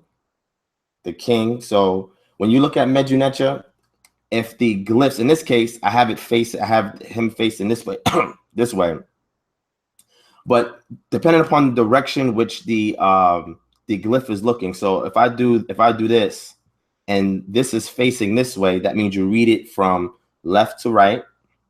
And if this is facing, if I do one facing this way, then you read it from right to left. But then it can change because sometimes it can be up and down. You have honorific transpositions and stuff like that. So all of that comes into effect when it deals with the Medu Neter. But in this case, this is saying here, right? This is saying is that the Nasut gives an offering to the god Asar, and this is the determinative, right? And you have Asar here. So So when you look at the word asar, in this case, this is not the orthodox way of saying it. This mound should be above the I symbol, but that's another conversation altogether. But this right here is just some basic grammar and basic syntax and morphology in regards to should put them that way, in regards to the Medu Neter. So let me do one more, something that you're probably familiar with. So, you know, you can go into all the unilaterals, the bilaterals, the trilaterals, right? And I'll give you a sample of each one of those so you can see what I'm talking about, right? So like a unilateral, which I showed you, the mound, which is T, and this can also be a feminine suffix. Then you have a P, right? And these are just some, you know, this is N, some unilaterals, right? This is uni. And then you have some bilaterals, and I showed you one, which is this here, which is SW or SU, right? That's a bilateral. Some trilaterals would be, I showed you one, which is the Hotep. And this is Hotep. But then you also have this one here.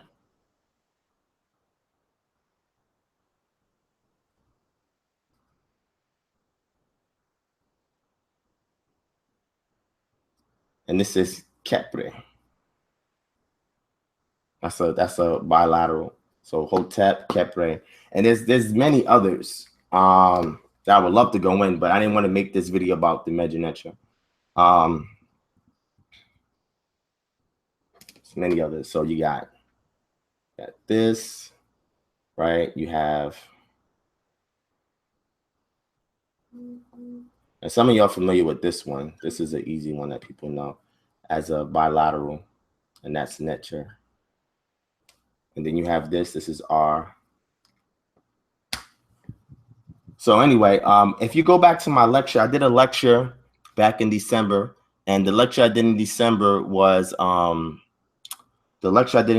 called was deciphering the Medu Neter necessary to formulate the ancient Hebrew abjad. And if you go into that, actually that's really an excellent PowerPoint presentation you can check out. I touch on some Medu Neter in that. I touch into the formulation of the ancient Hebrew abjad. I also show you my challenge to academia when they call that script Phoenician with pure assumptions.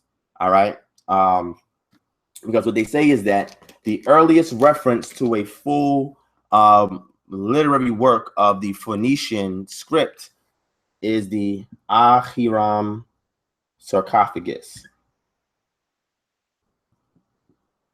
And this dates to the 10th century BCE. When we see the emergence of the Paleo-Hebrew script, it's around the same period of time. So who originated it first?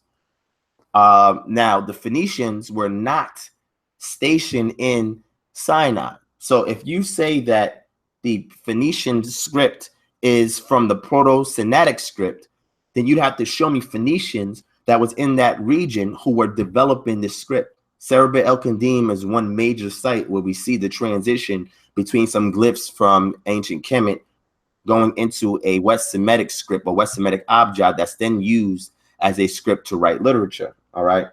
Now with those from Byblos, which is a town in Phoenicia, like Tyre, it's also a town in ancient Phoenicia. In those areas, you have what's called pseudo-hieroglyphics. I want you to look up pseudo-hieroglyphics, and I touched on in my lecture. Pseudo-hieroglyphics is a result of over 2,000 years of trade with the Egyptians, but no intelligible script. Now, all of a sudden, in the 10th century, you got an intelligible script, and at this time, we have the ethnic markers for the ethnogenesis and emergence of the ancient Israelites, or those who become the nation of Israel. So this seems to be contemporary, but in that lecture, I actually show you the migration of the script and settlement and development of the script and a people who was bringing that script into that region. And this is an article that I wrote and I submitted it. It's being peer reviewed as we speak. And once it's published, I'll share it with you guys. You guys can read. It's a great read. But in my lecture, I touch on some of that premise. All right. So let me put the whiteboard down. Let me bring some other stuff out. All right. That's enough of that. Medu Neter stuff and all that. All right. So, all right. Neophyte Sage says, also wanted to ask, where can I find your Melchizedek lecture? Neophyte Sage, you can go to my YouTube channel and you'll see a video there called Capital Punishment, Human Sacrifice for the Atonement of Sin in the Bible. And there I go into the Melchizedek order. There's also a video of a teleconference I did where I also touch on the Melchizedek order as well. So you can check those out. And that should assist you with that. But the capital punishment, human sacrifice for the atonement of sin, goes way in depth with the Melchizedek order and explains all of that to you. So you want to go back and check that out. Let me see what else is saying in here. Khalid Internal says, the question I asked is why they never have a running Medu Neter conversation. That's a great conversation. Matter of fact, I have a book. Let me see. Let me go. Let me show you this. Let me show you this. Let me show you this.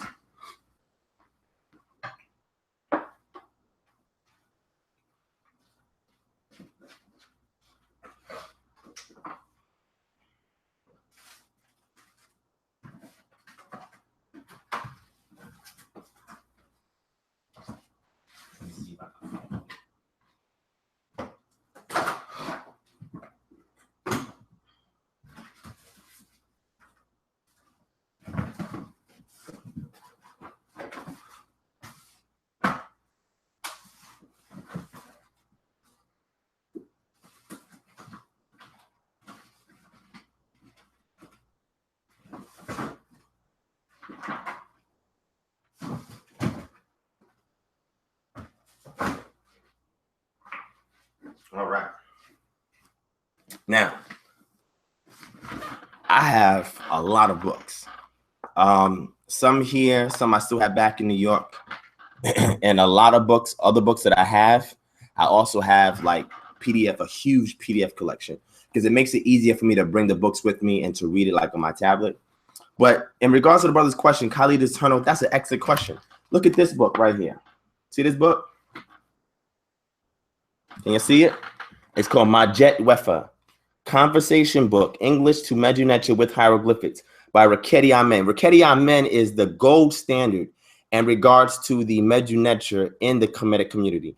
A lot of people who learned the Medu Neter was a result of her work. She did an excellent job breaking it down. For those of you who are not familiar with her, go and look her up, watch her YouTube videos, buy her books. She's an exceptional teacher in regards to the Medu Neter. But what she has actually done is that she has shown a way to make the Medu Neter a colloquial language, so you can use it in day-to-day conversations. And I love this book, and I study this book, and I would love to have a formal conversation someday with somebody in regards to the contents in this book. Let me show y'all.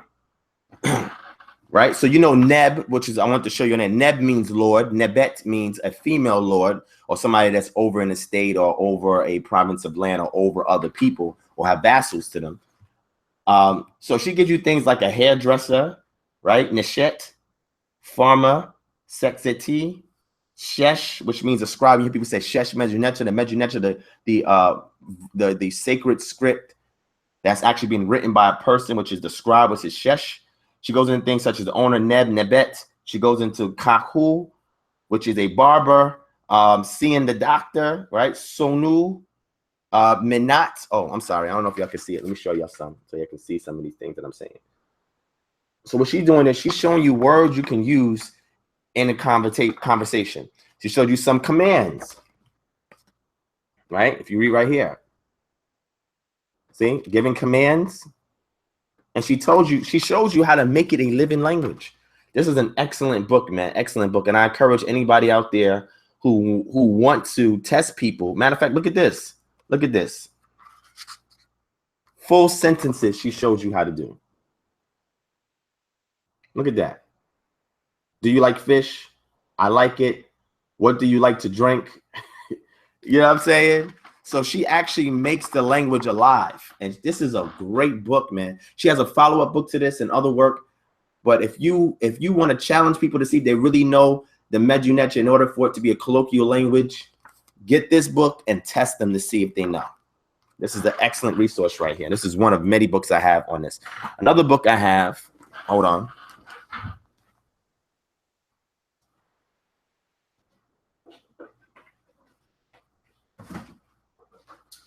Is Understanding. This is a great, and these are books that I'm showing for people who are beginners who really want to get into language. Understanding Hieroglyphic Inscriptions, an introductory course to the ancient Egyptian language by Bill Petty. And if you go to my ARCE 2016 video, the American Center for Research in Egypt, you'll see that I have in that video, I interviewed the author of this book, Bill Petty. And he's the one that put together this great book on helping you learn the Medu Neter, so you can read stelas and stuff like that. So now I'm in the process of reading certain stelas and translating, because they've already been deciphered, translating certain stelas so I can learn how to just run through it and read it. And it's great, man. It's great. It's great. It's fun. It's fun stuff. Because, you know, I want to be able to do the same thing when dealing with ancient Kemet that I do with ancient Israel, or, you know, my specialty is pre-exilic Israel.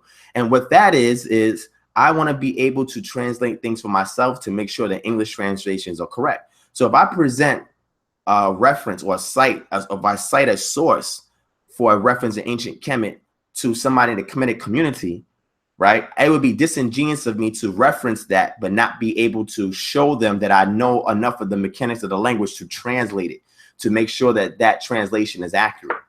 So that's what I'm in the process of learning more and more to do. So this is a great source for y'all if you want to learn some Medu Neter, and I have a lot of other books in teaching you Medu Neter as well. And I'll probably show them in other videos, but I didn't want to make this whole video on Medu Neter. But what I want to show you guys is that this is stuff that I'm studying, this is stuff that I know. So even at the debate, I wanted to get into the language. I wanted to read some inscriptions. I wanted to write down some glyphs, all to make my point. Now, I don't know if you'll remember that the debate, I made a reference to the poetical stela of Thutmose III and the Gebel Barco stela of Thutmose III. And in there, I had transliterations of the glyphs right above, and then the translation right underneath. And what I did was I went through the entire thing to verify the authenticity and the accuracy of the translation, to ensure that he's talking about subjugating foreigners, to ensure where it says slayer of foreigners, that it's actually saying the slayer of foreigners. I went through all of that to verify, and I wanted to go over it with him linguistically to see if he knew. Because, you know, I can't just make a claim like that, that the Nasut is given power by Amun-Ra to kill Nubians and to kill Asiatics and to kill Libyans, right? And him not challenge it with language, not his interpretation of the translation, but going into the language. And he was not built for doing that. That wasn't what he was trying to do. He wasn't trying to do that. He wasn't trying to do that. And it's sad. I mean, he was like, but I wanted to go into language of the Medu Neter, and he didn't want to do that. I even said some terms from conversations in Medu Neter from Mercadian men. I said some phrases, and I thought he would pick it up on it, but he didn't respond to it, which goes to show me he doesn't know the language. So how you a Kemetic scholar, but you don't even know the language? And a Hebrew Israelite does. You can't let me oust you in a language. That's like me saying I'm a Hebrew Israelite, and I'm expressing my ideals and my worldview from the text, right, the scriptures, and I get challenged on the Hebrew, and I'm like, well, that's not important. Let's not deal with that. My point is, no, let me go in and parse the verse that you're talking about and show you piece by piece that I know how to break it down and convey it back to you, so you understand that I have a full grasp on my culture and things that pertain to my culture. But I digress, family. I digress. I don't know if y'all like me ranting like this. People said they want to hear this from me, so I don't know if y'all enjoyed it or not. Man, there's a lot of people. There's almost 60 people in here. Y'all don't sleep? What's going on? But anyway, let me see. Who else to say stuff? You was holding it down, bro, in the debate. I watched it again today. Thanks, Black Av One. I appreciate that. But yo, they didn't let me really shine, yo, because they knew you're not dealing with a dogmatic Hebrew. I'm not that type of Hebrew. That's not what got me into the truth. What got me into the truth is objectively studying the culture and the claims made by the culture to verify the veracity of the propositions that's put forth by the culture. And once I was able to do that using a stringent methodology of epistemology, it was able to allow me to ascertain that these claims are authentic, you know, and hopefully you'll follow the words that I'm using, but that was authentic. But you know, yeah, so a lot of times I hold back a lot, man. I hold back a lot. At the end of the day, it's to give glory to my creator and to make the ancestors proud who paved the way before me. You know, that's who I do it for, first and foremost. And secondarily, I do it for the community. And third, I do it for myself, right? Because I like doing this stuff. But at the end of the day, I want to ensure that whatever I teach can yield results in vivo, in the real world, that can resolve societal ills that we face day to day. All right. So, let's see. Yeah, Keontae Gates, he did mention his wife is a linguist. She knows the Medu Neter. But I wasn't debating her. I was debating him. So he should know some of it in order to go through it. And he didn't want to get into that conversation. But it's all good. Let me see what else y'all saying in here. The Now Church. Oh, shout out to the Now Church. The brother bumped into me out here in Atlanta.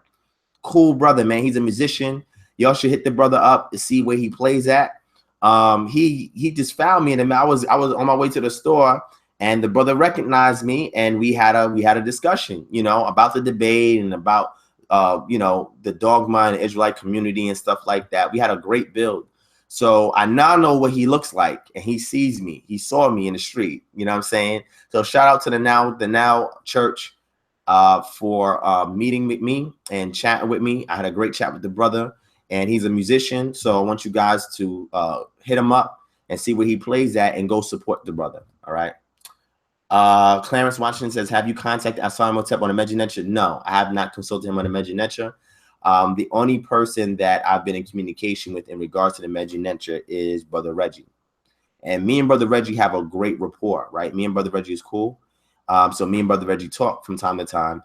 And he saw that I knew some Medu Neter. He's like, wow, Divine. And he was there when he saw me going over it, trying to get Jabari to have discussion with it. And Jabari, matter of fact, if you go back to the video of the pre and post debate, where I'm there talking to Shaka and Jabari, I'm going over things such as philology, linguistical comparisons. I'm talking about allophones. I'm talking about cognates. I'm talking about all of this stuff, man. And they couldn't really have that type of conversation because that's not where they were at. Now, Jabari's wife was following, but they couldn't.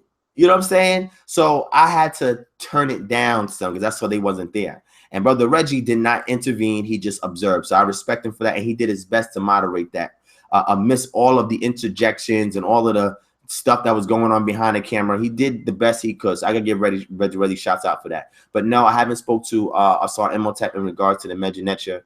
I have spoken to Wujawu in regards to it in brief conversation I've had with him. I have discussed it a year, like almost 2 years ago with what's the brother's name? Magi Archers and Brother Reggie. But most of my understanding of it is from self-study, you know, from learning it and also bouncing some things off of some Egyptologists that I'm in contact with, because I speak to people in academia from time to time. And I do so to either extract data from them that our community don't have and bring it back to the community, or I bounce off my my propositions and premises and theses and hypotheses, depending upon where I'm at with the study, off of them to see how they critique it, so that way I can strengthen my argument. All right. All right, let's see. Let's see. Neophyte says it's Sunday morning in the UK. Peace. He said, you and Jabari debate has been the best discourse on Israel and Hebrew thought. Hands down, we need Sonetta to do a debate series with you both. Yes, I agree. Because it helps with the learning of everybody, you know. And I wasn't there to beat up Kemet. That wasn't my job. Because I study the Kemetic culture, and I like a lot of things from Kemetic culture. What I don't like is romanticism. I don't like when Hebrew Israelites romanticize the Hebrew Israelite culture, and I don't like when Kemetic brothers romanticize ancient Egypt. I am not a fan of romanticism. I'm a fan of objective scholarship in identifying the pros and cons of the culture and how to improve upon those pros and cons to create a functional and mechanical paradigm to solve social ills. So I wasn't there to do that. I was there to defend my worldview because it was under attack. And at the same time, I was there to showcase, listen, you can't talk about certain things without being challenged on it by somebody that knows what they're talking about. So I've done extensive study and in-the-field research with these professors of the Oriental Institute, of St. John's University, of Yale University, Oxford. I speak to professors. I mean, I speak to these people, man, and I go to these conferences and stuff. And, you know, I pay attention, you know. And now I may not have a college degree. I'll give that. I don't. I went to college for about 3 years and some change for John Jay College. And I dropped out because I was paying out of pocket for tuition and it was expensive and I couldn't afford it. And then I had a lot of personal things going on at the same time, you know. But what I did learn from my my brief tenure at college was methodology, and methodology will get you so many places with scholarship. And I'm gonna touch on that when I do the Crows on a Straw Man tomorrow. Y'all stay tuned for that. I'm telling you, that's heavy. Once people see that lecture, and again, I took some elements from the Minority Report Part 1 and my upcoming lecture, Minority Report Part 2, and I seasoned and sprinkled it in Crows on a Straw Man. It's a 143 slide presentation. So buckle your seats and sit into this. I'm telling you, it's going to be heavy. I'm going to do it around 8:30. I'm going to try to do it 8:30, anywhere from 8 to 9 p.m. Tomorrow. It's probably going to be 2.5 hours to get through all of it. And then I'll take some questions at the end if we have time and it's not too late. But once I put that out there, I'm telling you, man, this is, you know, it's a force to be reckoned with, you know, because I don't play when it comes to scholarship. I take this thing seriously, right? And my sources all check out, okay? So with that being said, let me see. The brother Khalid is Eternal said, what is your position on Islam? It depends. You know, it depends when you say what my position is on Islam. Master Ove Desky says, speak on the methodology. I will tomorrow. Matter of fact, go back and watch the Minority Report. If you watch the Minority Report, in the beginning of the Minority Report, I talk almost 40 minutes, I think maybe 30 minutes on methodology alone, research methodology. The first 30 minutes when I open up, I talk about research methodology. And it's interesting because people was complaining live when I was doing the lecture, like, when is he gonna get to the point?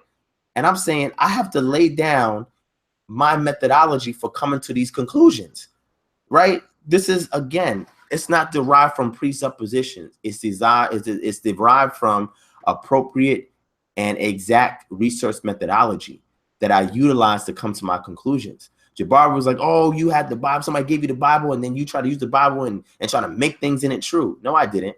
I tried to disprove the Bible. That's how I got brought more into the culture. And then once I was able, while I was trying to disprove it, I actually uncovered so many proofs for it. And I'm like, wow, this is incredible. You know what I'm saying? Because it wasn't like I was like, oh, I was an Israelite from day one when I became conscious. That's not part of my walk, right? I questioned that. I wasn't even thinking about it when I was first conscious. And then when I looked into the claims, I wanted to verify it externally before I take anything for surface value. And because I was able to, I was like, wow. And then I looked into it further. And remember the heritage part from the debate? I'm gonna go a little bit more into the heritage part. And you know, later on when I found that, I was like, wow, you know what? This was a heritage that was passed down to me, you know? Yeah, it's interesting, man. It's interesting. But, you know, I have to ensure, like I said, I speak objectively of the literature as one piece, archaeology as another piece, and comparative studies in other cultures is another piece. And all of this falls under the umbrella of anthropology. When we look at human migrations, we look at artifacts, you know, ethnic markers, how people are buried. Are they buried in a semi-fetal position, with their head towards the east, their head towards the west? What cultic items are they buried with? How do they build their homes that they live in? What tools are in the vicinity of where they're buried at? What animals are buried with them? What pottery is buried around them or in the various layers of strata? This is why you got to study stratigraphy, which I also break down, and fluorine dating, which I also break down in the Minority Report, which I know he didn't watch, you know what I'm saying? And I go through all of this stuff, man, all of this stuff. But I apply the same methodology to anything I study. Like y'all seen earlier, those who was on earlier, y'all saw how I dealt with the health, right? I go in depth with it. And this is me just showing you off the dome and some points from my PowerPoints that I'm very serious about my research, and I take it seriously, right? Because these are lives that I'm impacting that I'm going to be held accountable for. So that's why I try to ensure that no matter how much I know, to stay as humble and as modest and as relatable as possible, right? Because there's too much ego in our community. And people who observe me and know me, they know that I run away from high ego. That's not me.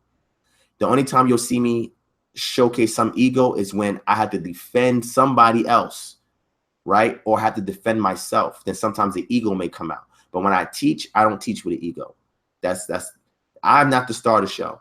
Star of the show is what people receive after I'm done talking or after I'm done demonstrating. And character is very, very important.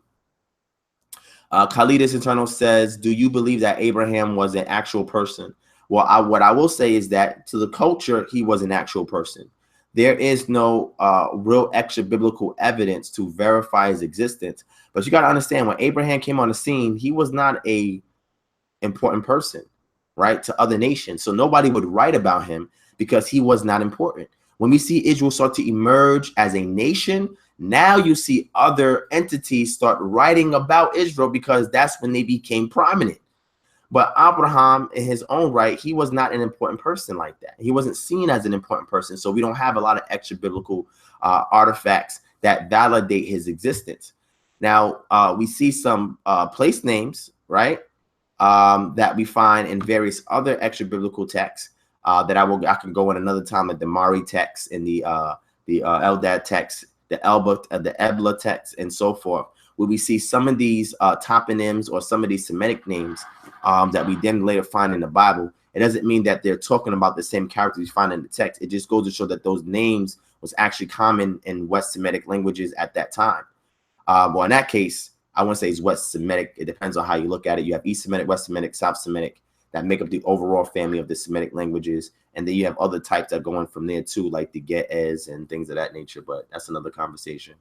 But so what I'm saying is, internally to the culture, he existed, right? And that was what is important. What I will say is my expertise in studying ancient Israel is pre-exilic Israel, which means from the time of the entrance into Kemet, the expansion in Kemet, the forced labor in Kemet, the exodus from Kemet, the migrational route, the wandering of 40 years, the migration north to Jordan, crossing over the Jordan River, having several battles, settling in with the peoples. Then after the decline and the end of the Bronze Age and the emergence of the Iron Age, how these people retreated from the cities that they lived in and settled in the Central Hill countryside. And as a buffer to the Philistine state that was expanding, created a monarchy so that way they can repel these oncoming attacks from the Philistines. From their establishment as a nation state all the way into the northern tribes' captivity by the Assyrians and the southern tribes' captivity by the Babylonians, which the captivity for the, at least for the Babylonians, when we look at the Al Yahudu tablets, it shows how they were living while they were in captivity. And there's some misconceptions on that. And I've touched on that in a lecture before, but I'll probably get more into it when I deal more with Minority Report Part 2. But that element is what I deal with, pre-exilic Israel. I don't look at ancient Israel in the pre-exile state from the Second Temple Judaism worldview or lens. I don't do that. I do a reconstructive, corrective history, right? By looking at the archaeology, looking at comparative cultures, looking at geography, looking at climates, looking at animals that's in the region, looking at elevations that's in the region, looking at other comparative, like I said, comparative cultures. That's why when you go to my lecture where I deal with the calendar, you'll see that that's a unique model that we rarely see in our community, because I use inductive analysis as a means to reconstructing what the probable original calendar was in the pre-exilic state. And that was a heavy work. You know, it rubbed some feathers, but it also opened the minds of a lot of other people. Say, man, you know, I've never seen this type of study before. And that's my objective. You know what I'm saying? And it's a lot, you know, and it, like I said, a lot of sleepless nights that I could be spending with my family, that I could be spending with friends, that I could either be spending on hobbies that I enjoy. You know, I do this research for the community. You know, and another thing that's important for those who are new to my channel, please go back, and even in a lecture, when I showed you my slide about Marcus Garvey, I showed you 4 major videos where I talk about solutions, right? One of them is called A Template for Building the Black Community, Part 1. Another one is called Domestic Reparations or Motherland Repatriation. Another one is called it's called Economic Subversion to Autonomous Conversion. Another one is called Globalizing Black Power. And these are just 4 of many. Another one on there is called Independent Today. And if you watch that, I also give another solution. I mean, I have at least 6, 7 videos on there that deals specifically with solutions for fixing our community, right? So these things are peppered in there, but I realize they're not as popular as my other scholarship videos. I would like them to be, and I would like for you to go back and look at some of those videos and watch it and share it, because what I've learned is that, you know, what good is watching a lecture if you have the same issues day to day and it's no resolve? You know what I'm saying? If your scholarship cannot yield practical, real world results, then why are you even engaged in the scholarship? Education is only one element of revolution, right? We have to fix problems in the community. And that is what I seek out to do, because I love my people, you know, and I love only on the chat that's showing your support. Man, y'all asked me a lot of questions. I love it though. It's 4:25 a.m. I cannot answer all your questions, family. I would love to. It's getting a little late. Save these questions for next. I'm gonna do a next session, since y'all seem to like it. And there's a lot of people, and man, there's a lot of people. I wasn't expecting to have 60 plus, almost 70 people up right now in this chat or watching this video.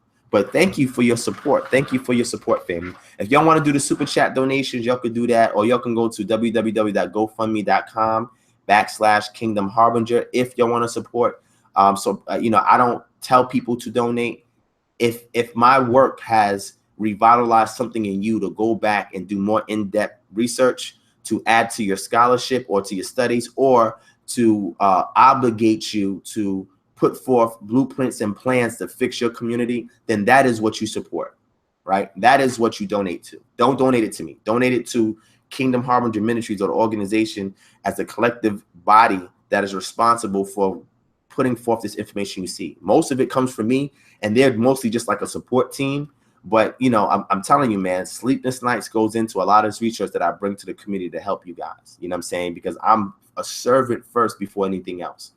I'm here to serve. That is my weight that I bear, or that I carry for the community, is to serve first. All right. I think Clarence Washington said the Enuma Elish tablets. I go into that. Matter of fact, let me tell y'all, there's a lecture I have that's called Cultural. Man, I'm tired because I don't even remember some of my titles from my video. Let me get it for y'all real quick. If you go into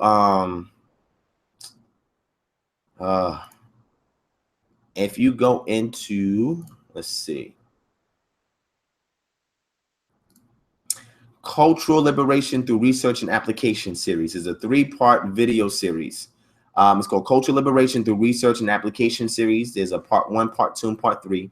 Go back and look into that. In part 1, I think it is, towards the end, I go into the Enuma Elish, and I talk about that. I deal with the Babylonian culture and belief system. I talk about astrolabes and all that fun stuff. So go back to part 1 of Cultural Liberation Through Research and Application.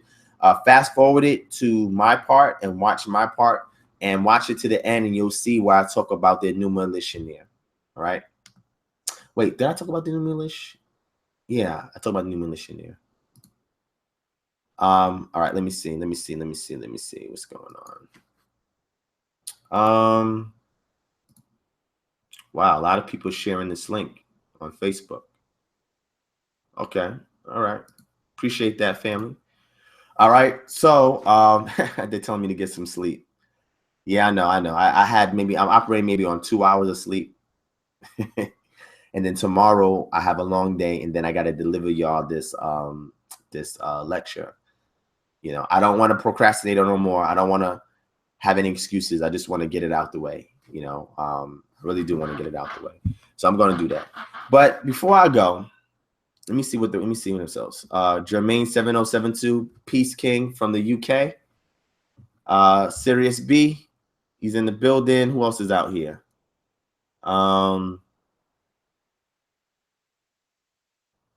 Neophyte Sage, man. I wish you was at my congregation today. I touched on. All right, let me say this. Let me say this. I'm gonna throw this out there, and then I'm gonna show you some fun. I'm just gonna pick random stuff and just show you some random stuff. All right. I don't even know how long. Does anybody know how long this this video's been running? And I want to keep ranting on and on. But anyway, so what I spoke about today, I mean, I spoke about a lot of stuff. If you go to my Facebook page, you'll see an image that a brother posted of me teaching, and I'll probably post some images up too of the whiteboard of me teaching.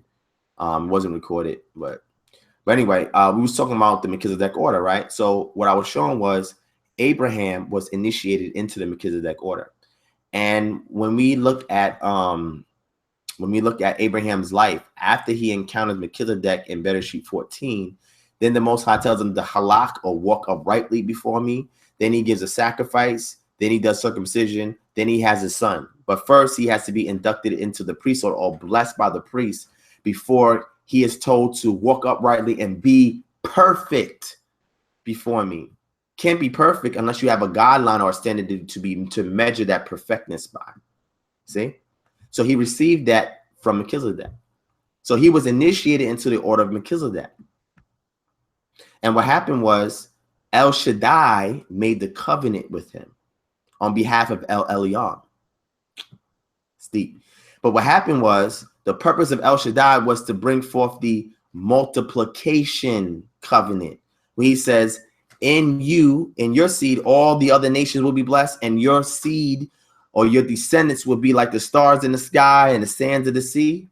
El Shaddai, shed, coming from the word breast, but Shaddai is a feminine construct, which means one that gives sustenance, or it's an epithet of El. So now El is show forthing his feminine aspect of conceiving the covenant with Abraham. But then now when Abraham's descendants enter into Kemet, now we have the gestation period of 400 plus years, right, of the sojourn. Some people say 230, some say it's 430, 400, whatever the case may be. There's a gestation period. And then now upon the affliction of the Israelites, now you have the birthing pains, and Yah host has to come and birth them out by fighting the Elohim of Kemet on their behalf. So now you have Yah host that now comes, or Yah now comes, and now he makes a covenant with them through the Levitical priesthood. Because watch this. Watch this. Let me give y'all some gems tonight. Man, why y'all working me tonight? I'm trying to get some sleep. But look, let me show you. Somebody says 2 hours.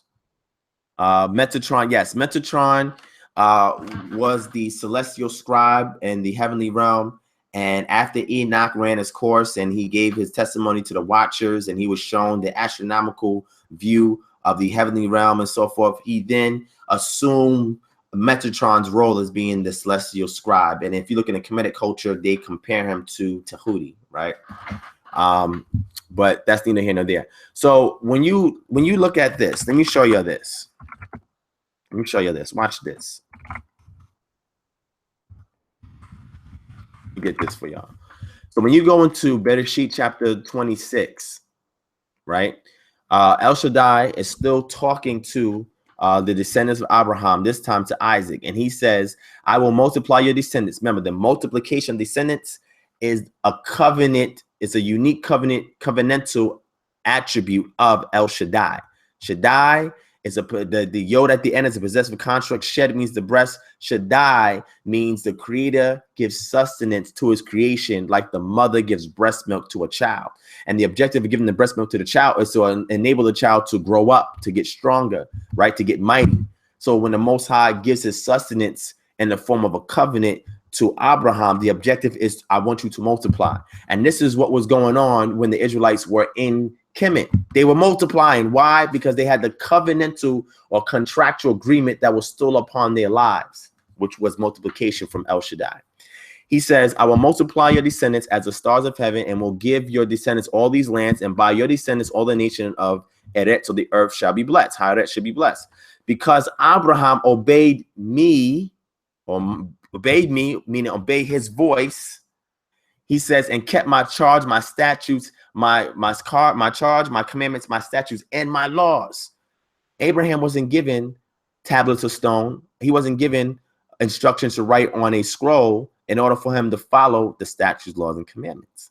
It was given to him via voice, and he internalized it and he walked it out. When the Most High said, Halak, walk uprightly before me and be perfect. How was he perfect? He kept the statute, laws, and commandments because it was ingrained in his spirit.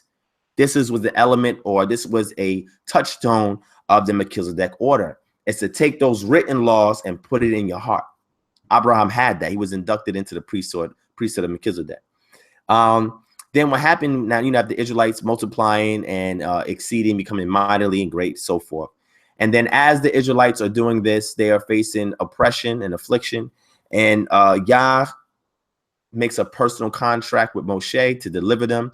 And he does so through the priesthood of Levi, because the priesthood of Melchizedek was suspended when the Israelites was in the land. He had to give them the statute, laws, and commandments in the form of a codified book, so that way they can have something to govern themselves when they come in the land and keep their covenant with their patron deity, which was Yod-Heh-Wav-Heh at the time. And this is very instrumental in understanding the text. But I say this is because that priesthood order, the Levitical priesthood, was not designed to be eternal. The Israelites as a people was designed to be a nation of priests at some point. But the Levitical order was only temporal, right? While they were sovereign in the land. Once they was kicked out the land, there's no need for the Levitical priesthood because there's no temple and no Levites to work in the temple. So what the Most High did was he restored the Melchizedek order. That is the Brit Hadashah, the restoration of the initial covenant he made with Abraham, where now the statute, laws, and commandments will be placed in the hearts of the people via the Ruach. Okay. All right. That's a little nugget right there. So anyway, that's something for you to go back and study. I'll probably do a lesson on that. I really went in earlier yesterday on that, but you'll go back and look into that. So anyway, moving forward, Abraham is also known as Brahma. I'm gonna show y'all where that doctrine comes from. Hold on.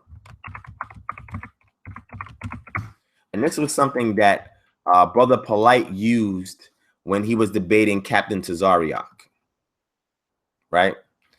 It is a work called Apocalypsis, and I have it.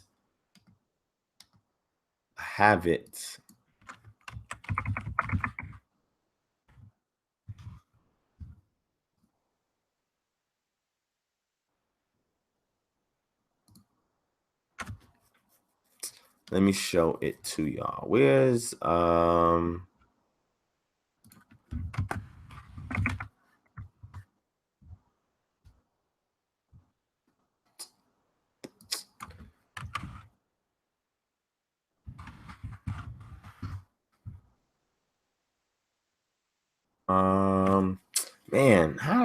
man, where's this at? Hold on, let me do a search for it. I'm gonna find it. Give me 1 second, family. Let me find this thing.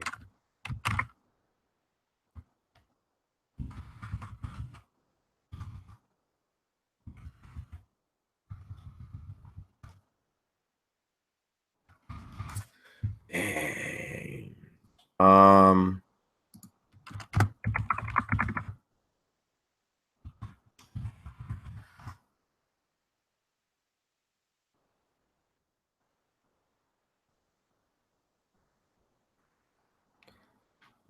Okay. Excuse me, Anacalypsis. That's the name of the book. If you look up Isis Unveiled by H.P. Madame Blavatsky of the Theosophical Society, and the book called Anacalypsis, this is where the doctrine of Abraham as Brahma comes from. All right. This is not accepted by Orthodox academia, but that doctrine comes from Isis Unveiled by Madame Blavatsky and Anacalypsis. Go back and look at those 2 books. If you all want those books, I think I have them in PDF format. I gotta look them up. Go back and read those books, and you'll see those books are the ones that make those claims, right? The provenance of those claims comes from those 2 authors right there. It doesn't go anywhere before that. It comes from those 2 authors right there, and they had an agenda when they perpetrated that concept or that idea. So I'm not saying, the brother, he was saying that just to say it. I think he was saying that to put it forth from his understanding. But you need to look at the provenance of ideas to see the origin of where they come from. Anacalypsis and Isis Unveiled are 2 of the works who proposed this Abraham as Brahma thing, and talking about the Hindus coming and possessing that area of the land, and that's where Abraham came from, etc. It came from those 2 authors. So go back and look into those books. All right, just so y'all know. All right. Let me see. So I told you, Deborah, where those came from: Isis Unveiled and Anacalypsis. Go back and check those out. That you can see where it comes from. Those are white authors who are not scholars, really. They knew some stuff. They was educated, but they were not academic scholars. And they're the ones that put forth those claims, and it's not accepted by academia, right? It's unfounded when we go back and really do the research on it. But that's neither here nor there. So, so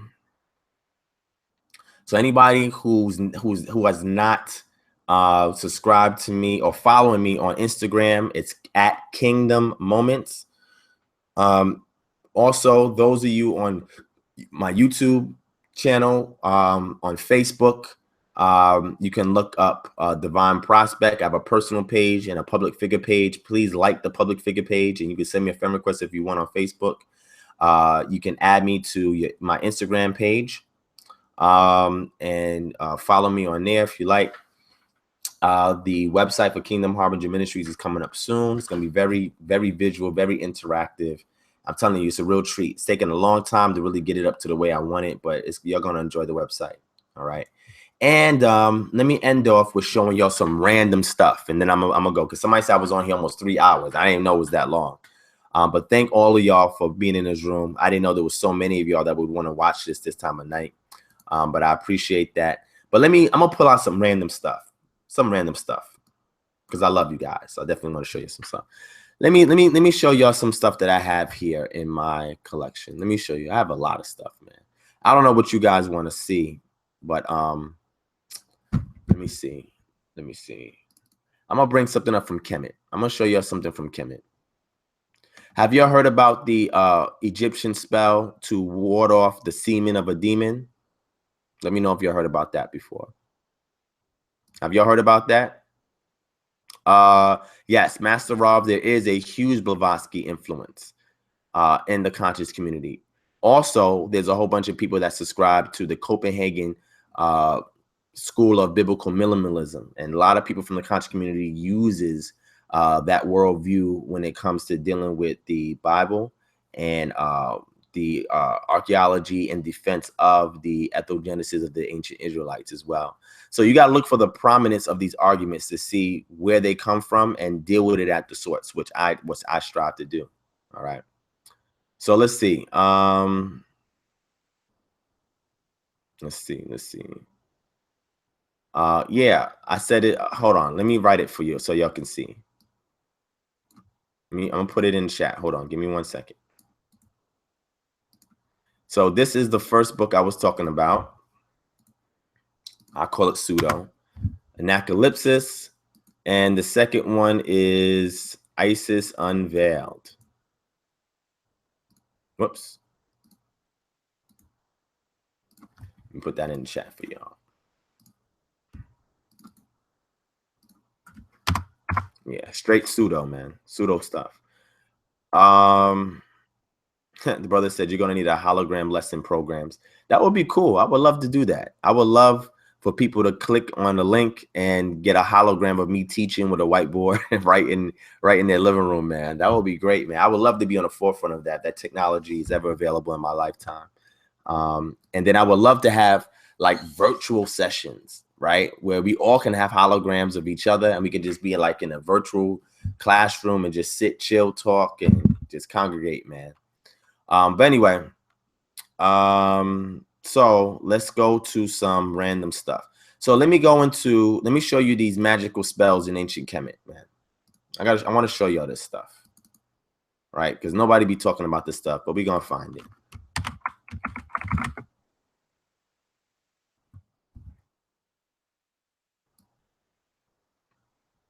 There we go. Ancient Egyptian magical texts. All right, let me share my screen with y'all. Hold on. I'm gonna show you. I got a lot of stuff in my repertoire, man. A lot of stuff. All right. All right. So hopefully y'all can see my screen. Let me know if y'all can see my screen, because I have my video paused on my YouTube channel.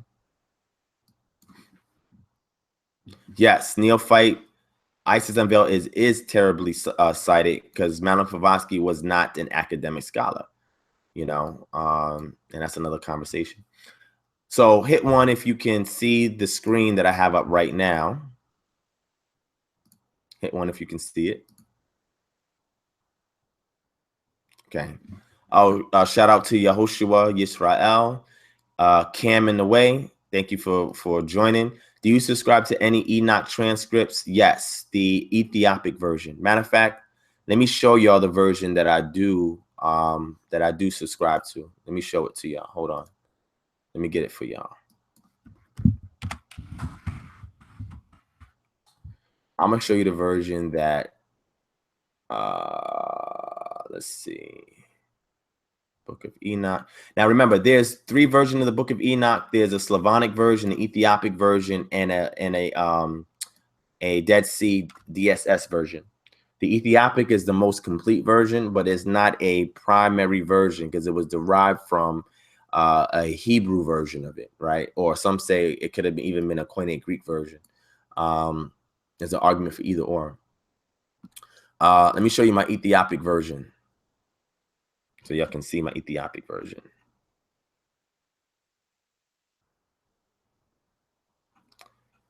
All right. Let's see.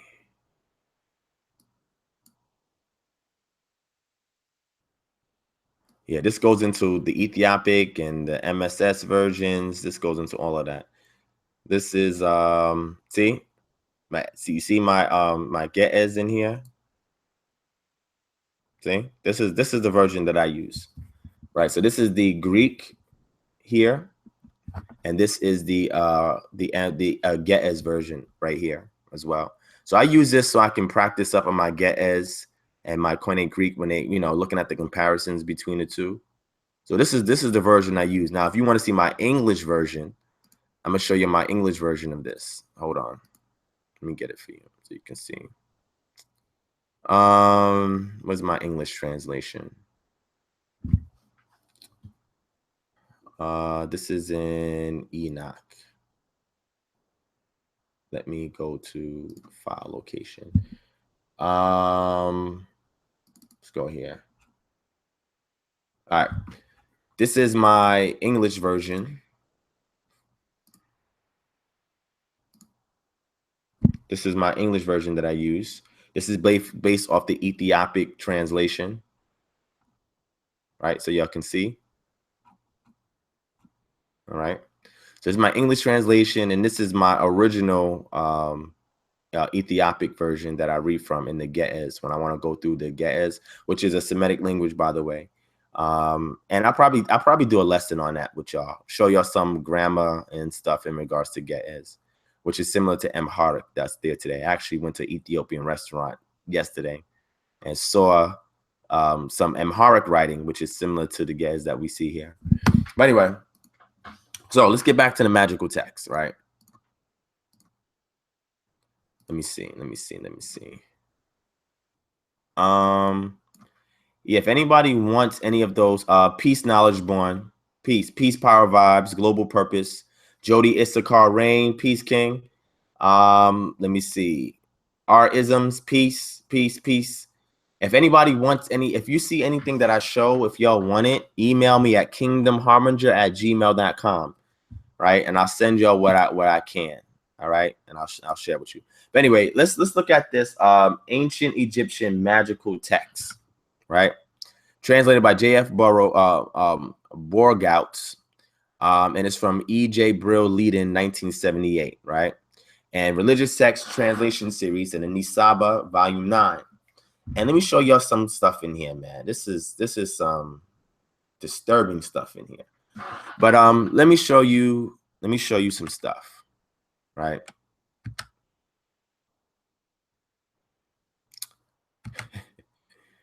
A spell for purifying a fly.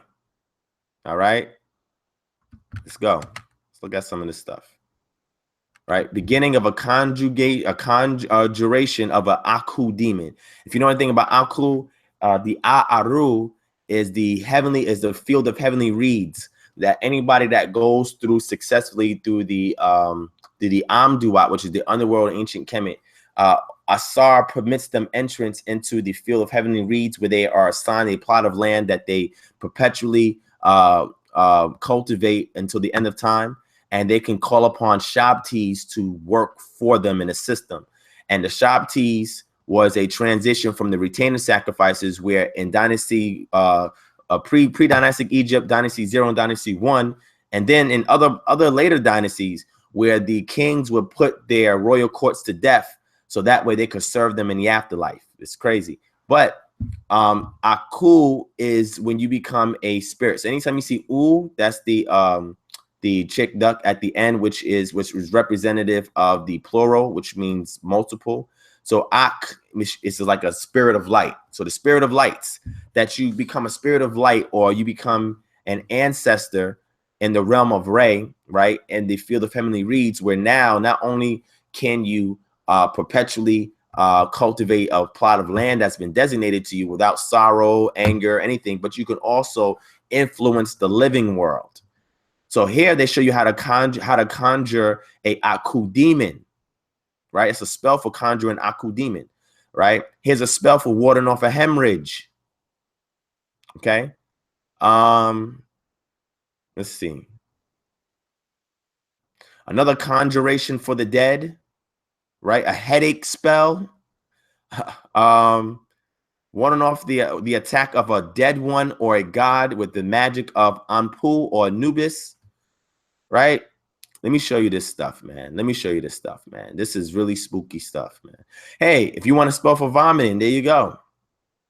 Okay. If you have nasal issues, there's a spell for that, right?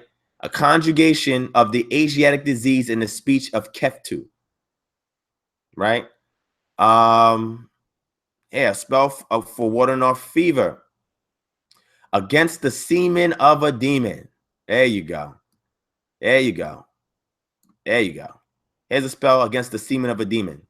How you like these? How you like that? You like this spell? Interesting, right? Okay. Let's see. Oh, yeah, they got spells against dwarfs too. They were scared of dwarfs, so they have spells against dwarfs.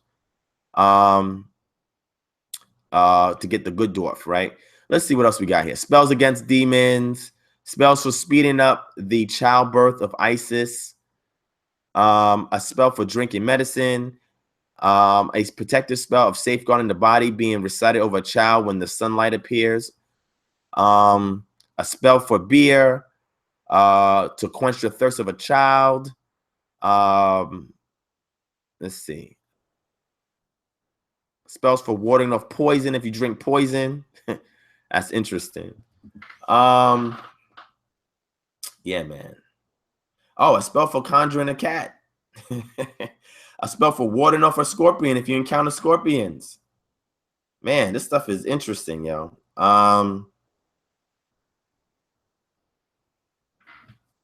If you get bitten or stung by a scorpion, here's a spell for that too. The same one that Aset used for Heru.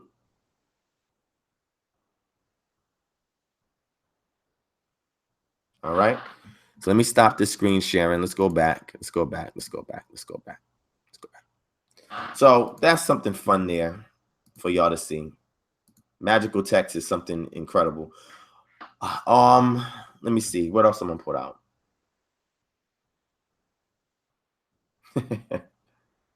Oh man. A non-believer of Gov Lies says, and they got the nerve talking about spookism.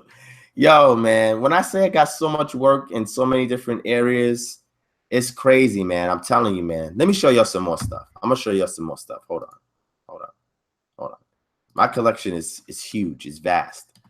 Let me see. Let's go back to Kemet, and I'm gonna show you some other stuff too. Let's go to, got the votive offerings there. Oh, here you go.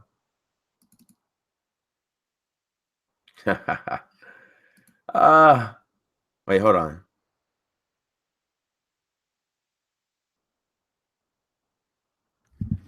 Earlier you mentioned Kemetic Elohim. Can you break that down? I don't know what you mean by Kemetic Elohim, Master Off. Can you explain that a little bit more, if you don't mind? I'm not sure what you meant by that. Anyway, let's see. Let's see. Oh, I want to show you an article on the domestication of camels. Yeah, that's fun. I want to show you that. But before I show you that,